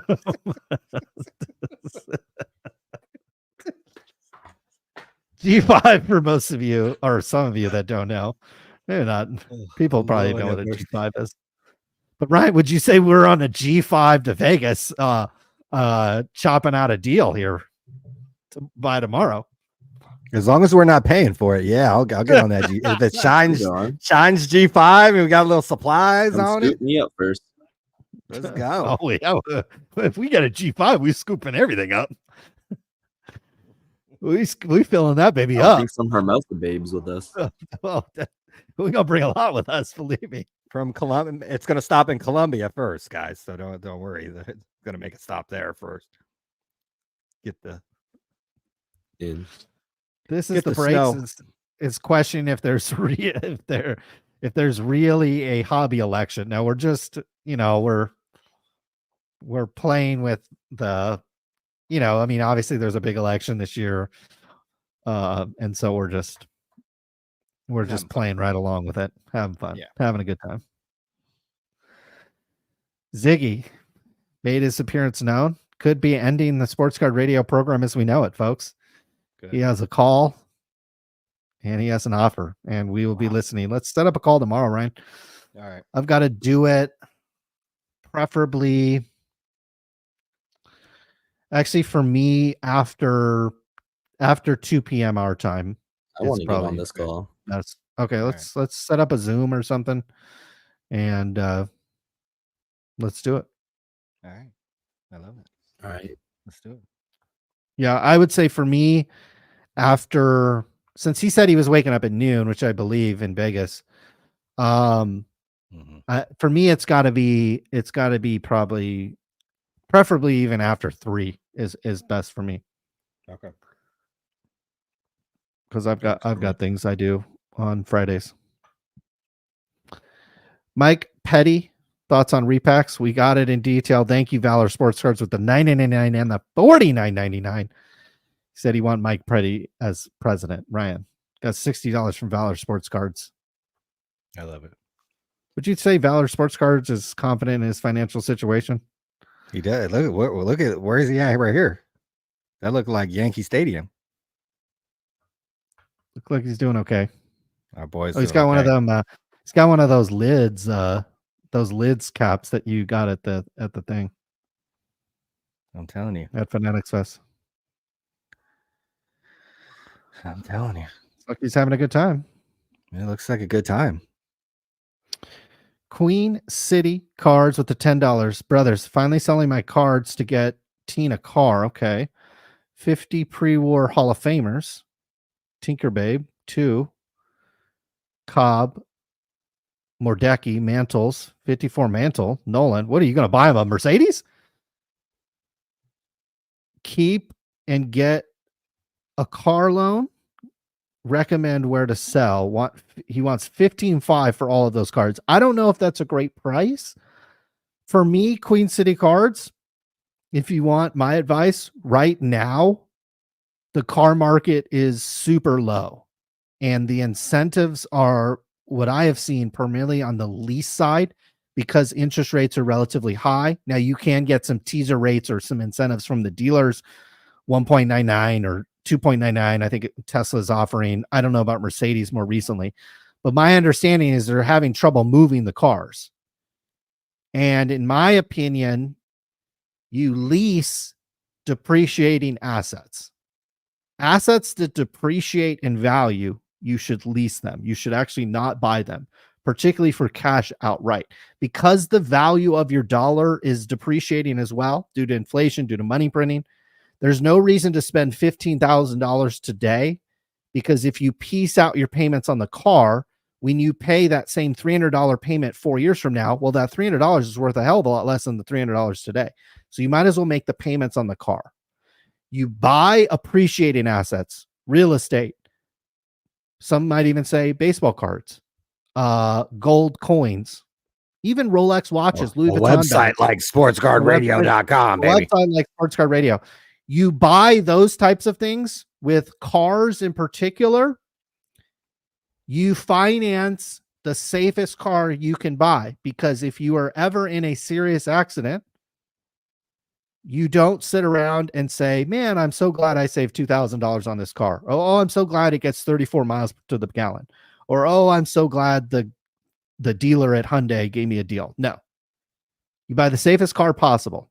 I would go lease a luxury car, a Tesla, a Mercedes, a BMW, an Audi, a Volvo, something of that caliber, because it sounds like you're putting somebody in this car that maybe potentially is new to driving. Put them in the safest car possible, because the chances of them getting in an accident is actually relatively high, and you do not want them getting in an accident with a cheap motherfucking car that a lot of people fucking, for some reason, drive around in. That would be your Hondas, that would be your Toyotas, that would be any of those types of cars. Perfectly fine cars, perfectly affordable, but perfectly the wrong thing you actually want to be in any type of accident. I personally would, if you want to sell the cars, by all means, but I would do lease payments on the cars and lease the car over a period of time. That's what I would do. Not financial advice. And I'm not the one to talk to about cars, because I will go out and buy a new car on a whim. So I'm looking into buying a G-Wagon. So that I don't have a job, but I'm thinking about buying a G-Wagon. So because the prices have come down so much that I think it's now almost time to buy the G-Wagon. So Ooh, I'll let you who's know a little that. smoke show on the set. Sorry. What, Brittany? My bad. No. Oh, the blonde or whatever. Yeah, what's that? Yeah. Let's go. They had a sideline reporter last year too. That was really nice. I'm gonna make it a win-win-win deal. If you don't like it, I understand. I think you will like. Okay, right. Okay. Win-win-win. I like win-win-win. I like win-win-win-win. I like winning. Shine is about to drop a bid. That would be amazing. Damn right. Right. Would you? Let's just say the deals are equal. We have bidder number one over here, and then Shine is the second bidder, and Shine throws in a couple of bags. Maybe even his deal is slightly lighter on the financial side, but you get a couple of bags. Are you saying yes to Shine's deal in that case? Now a couple bags might not mean much to a lot of people, but as we found out from the Florida Department of Corrections looking up Shine, his bags, it says 2,000 pounds. So a couple of Shine's bags. Woo! That could last that could last quite a long time. My God. That's fantastic.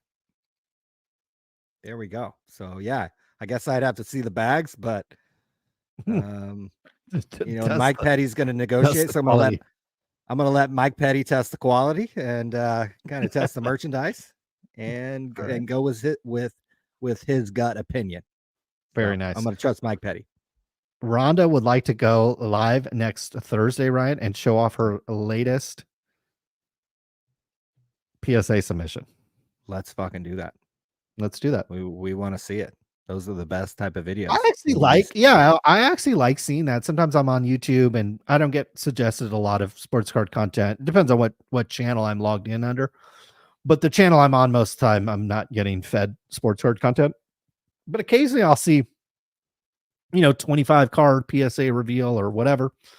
I like watching that stuff. So I like seeing what people get, Yeah, it's fun.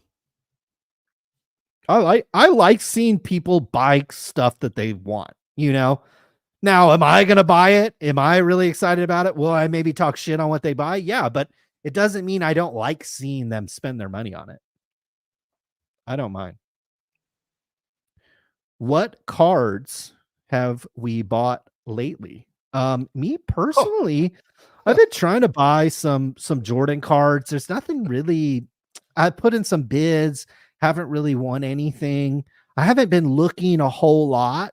I've been more, and actually I haven't been selling a whole lot. Haven't been listing the cards and things like that. I don't want to say like I've taken a break or anything. I just got a fat shipment from Check On My Card. So I've been on there buying Mickey Mantles and Michael Jordans and Kobe's that are the right price and stuff. I've been buying more than enough for both of us. I've probably got 50,000 cards sitting here. I've been listing anywhere from 300 to 500 cards a day on eBay. I'm up to 5,300 listed on eBay. I'm trying to get to 10,000 by the end of the month and then get to 20, 50, 100. So I got stacks and stacks of cards. What cards haven't I bought? That's a better question. Well, nothing of any high value, but yeah, you're buying a lot of like, low end base, mid to low end base. And, that's super cool. And, there's just nothing out there that I'm really, really, really that excited about buying. I mean, Mike Petty was on earlier talking shit about Joe Burrow. It's like, I've never spent more than maybe $20 on one of his cards, $25, $30 on one of his cards. I'm just not interested in buying any of his cards at the current time. Jordans and Kobe's at the right price, I would definitely be a buyer, but I just haven't. Maybe I haven't looked. It's just not out there, or maybe I bought a lot of them already, but that's it.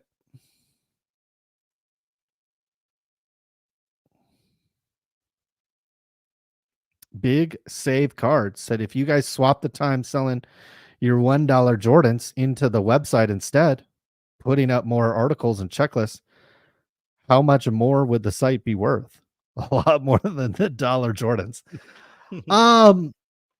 I mean, probably, but I mean, Big Save Cards is assuming that we're not putting up content in other places. You know what I mean? Like, I'm putting up content on YouTube. I'm putting up content on a newsletter. I'm literally launching like a newsletter brand this week. I just wrote a huge article on GLP-1. Those are the diabetes, Ozempic, and those drugs. I've got a huge article coming for semiconductors. I'm posting a show every week just about semiconductors, NVIDIA, Broadcom, Intel, all that stuff. Making decent money on that video, and that content will definitely parlay into that.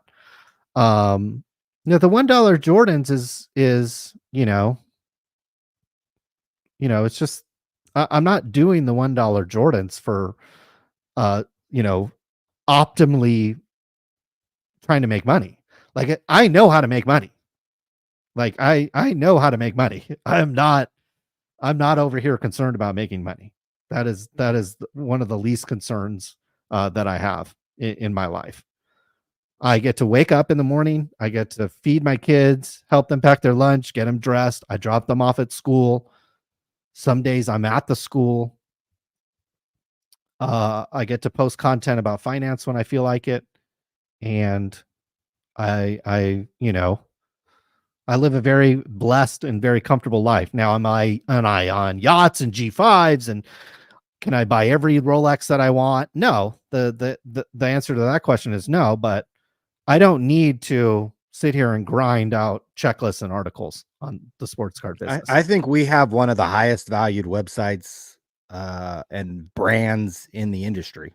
So yeah, could we sit here and grind, or have somebody else grind, or chat GBT grind on it? We've been there and done that. Part of it is we did that. That was we did that 10 years ago, 15 years ago.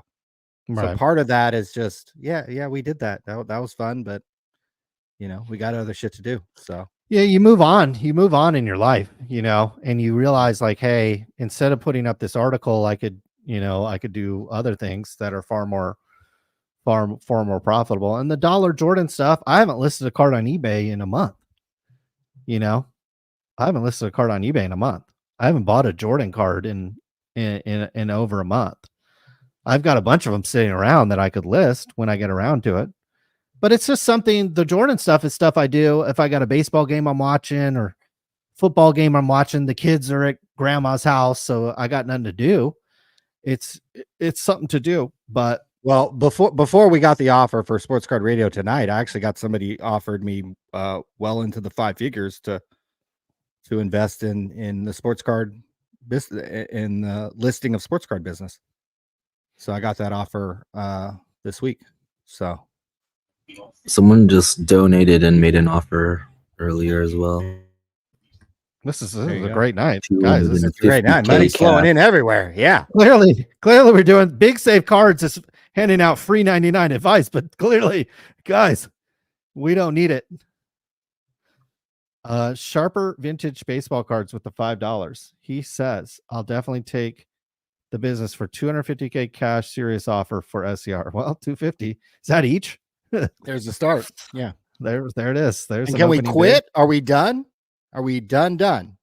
Like, yeah, we'll have to talk about it. Yeah. I think we'll talk about that. Yeah, we'll talk about that. I'm in that. I'm in. Sharper vintage baseball cards. We really appreciate it with the $5 and the $250K offer. It's not every day, I'm trying to retire, baby. Right? Yeah, it's not every day, Ryan. You get $250K offer for a website. You're damn right. Now, we may or may not have sold websites in the past for that much, but that's I'm happy with that. That seems like, and what's 4.2? Somebody that can do math. What's 4.2% of 250? Isn't that a lot of money? 12, like close to 10. Okay. Well, we'll round it up to 10 if it's not 10. So that sounds good to me. All right. Well, this is a productive evening, right? It really was. I'm excited. I got a lot of fun things I'm doing tomorrow. Friday's a great day for me. Friday's the day. This is another comment. If Ken wants to win an Emmy, they can get into a bidding war for us. There we go. What is it? Is it on season 4 or season 3? Season 3 of The Golden Touch, featuring the negotiation to buy the Jackoffs website. There we go. I have yet to sit down and watch season 2, but Ryan, one thing I did immediately watch was Selling Sunset. Oh my God. No spoilers. I haven't watched it yet. So no spoilers. It is saucy. There is a storyline that emerges in episode 3 or so that is as saucy as it gets. Saucy. Okay. No spoilers. All right, I'm ready. Saucy. So I'm excited. I'm in.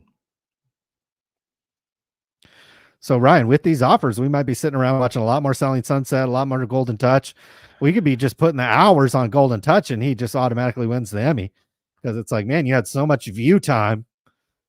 Sports Card Radio guys just sitting around just watching the episodes over and over and over again since they had nothing better to do. I like the duffel bag there. That's pretty sweet. Well, I'll have 12 chicks in the room. Does that count? If it's me and 12 chicks, does that count as 13 people watching? Like, how does that work on the ratings? Well, see, the funny thing is, Ryan, you are going to get dimed out, but then 12 months later, you will reemerge because you'll have spent it all. I'll be broke. Yeah, I'll be broke. Yeah, exactly. I'll have a dozen X's and I'll be broke. Yeah. I'll have to negotiate maybe you a perpetual royalty. Just maybe. So, or maybe the way it's structured for you is you don't get it in a lump sum, since you could potentially take that lump sum and just lump it down onto the babies. Right. The shine lump sum. Yeah, exactly. Yeah, you might not. You might want to negotiate some kind of thing like that. Yeah. Yeah. Okay. All right. Something to think about.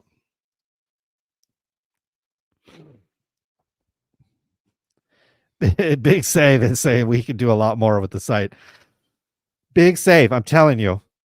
We hear when that you every get day. the- First of all, R- if we had sure. a dollar every time we heard that, boy, we'd really Sure. be rich. This is an important point, though, is when I go to bed at night, I don't think about did I need to do a lot more with Sports Card Radio, or did I need to do more as a father? And if I go to bed at night and say I was there for my kids and they had my attention when they needed it, and I was there for them and I provided for them, I have lived a fulfilling life. Okay. Now everybody else is different. Single guy, when I was 25, none of that mattered to me. Now where I'm at in my life, I don't care how many people go to my websites. I don't care about the money that's in my bank account, either there or not.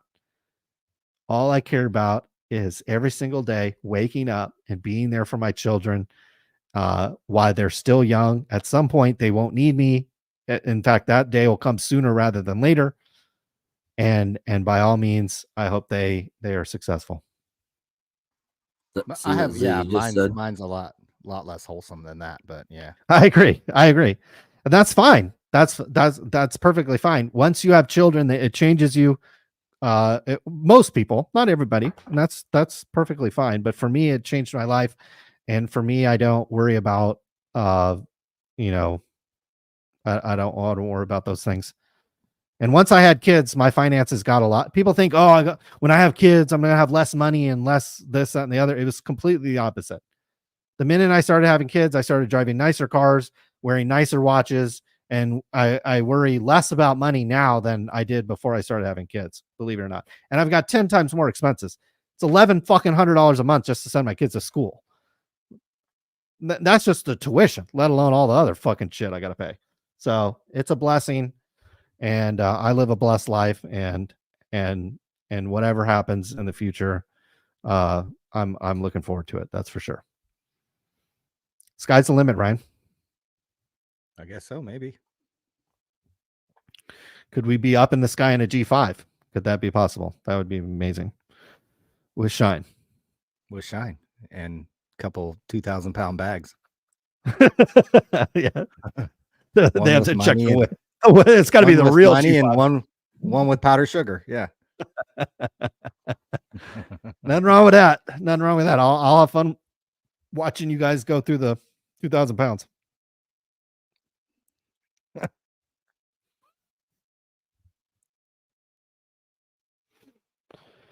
Guys, yeah, my wife must be wise. Sometimes my wife tunes in at really the wrong moments when I'm saying the many, many complimentary things about some of these fine young ladies we put up on the show. So occasionally I do have to dig myself out of a doghouse, but at the end of the day, you guys see my Louis bags, you should see my wife's. So it's gonna be, you see my watch collection, you see my wife's. Okay, we got a serious offer, Ryan. Multiple serious offers. We'll have a phone call tomorrow. We'll certainly possibly be back next week, full-blown shill mode potentially, or maybe from some kind of G5 aircraft with Shine and Logan Paul and RuPaul and everybody. We'll see what happens. Tonight was a thrill. It was 3 hours in. It is now 11:33. We haven't crossed over to Friday, but we're close. It is 8:33 here on the West Coast. Anything else to say tonight, Tim? I know you have a date. Ryan, I know you're thinking about this 27-year-old. Anything else to say to the faithful? YSCR. That's I couldn't agree more. Ryan, last thing, if this is the last live stream we ever do, what would you like to say to everybody? It's the Neil Young line, and I think our boy Kurt wrote it in his little last letter. I guess it's better to burn out than never fade away. So there it is. We're gonna burn out with some music. Thank you all for tuning in tonight. We'll be back some other time, some other place in a G5 with bags of powdered sugar and money. But until then, we're out of here.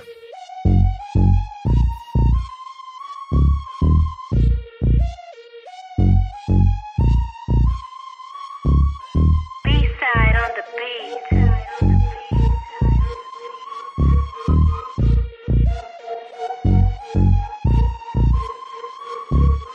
What's going on with that PPP? You done a lot of talking, not a lot to see. Up in the millions like 2.3, but Jeff got it all, getting off scot-free. Try to talk tips like we talking about stock, but you're talking about men printed on called stock. When you open your mouth, I take it with a grain of salt, cause the market's down and you're a clown, it's all your fault. You ruined the hobby I love with your bullshit. Jeff Wilson, Jeff Wilson. You ruined the hobby I love with your bullshit. Jeff Wilson, Jeff Wilson. Did you dip, Jeff? I think you dipped, Jeff. What you talking about? I don't think you dipped yet. Willie's doing shady shit like the GOPs, like his whole failed thing with them NFTs, taking money from the people to pay. Most of them are broke, but that's okay. He's getting money. Even better, tax-free. Loving all the stimulus from PPP. You ruined the hobby I love with your bullshit. Jeff Wilson, Jeff Wilson. You ruined the hobby I love with your bullshit. Jeff Wilson, brought to you by Rare Blading. Ruined the hobby I love with your bullshit. Jeff Wilson, Jeff Wilson. You ruined the hobby I love with your bullshit. All tens. Okay, we got to go to this one. See Billie Eilish cancel her tour.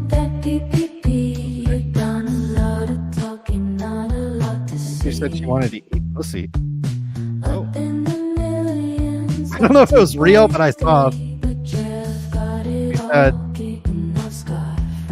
I need to relax and eat pussy or something. Maybe she needs a hand.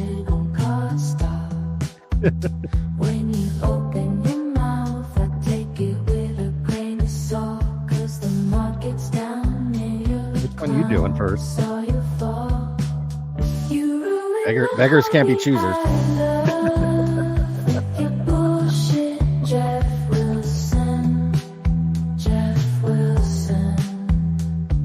Which one would be more fun to hang out with? Billie Eilish. Really? I feel like she's depressed. Nah. No, we doing drugs and we having fun. Well, I mean, you talking about? I don't think you did yet. Well, you're still shady shit like the gobies, like it's all failed thing with an NFT.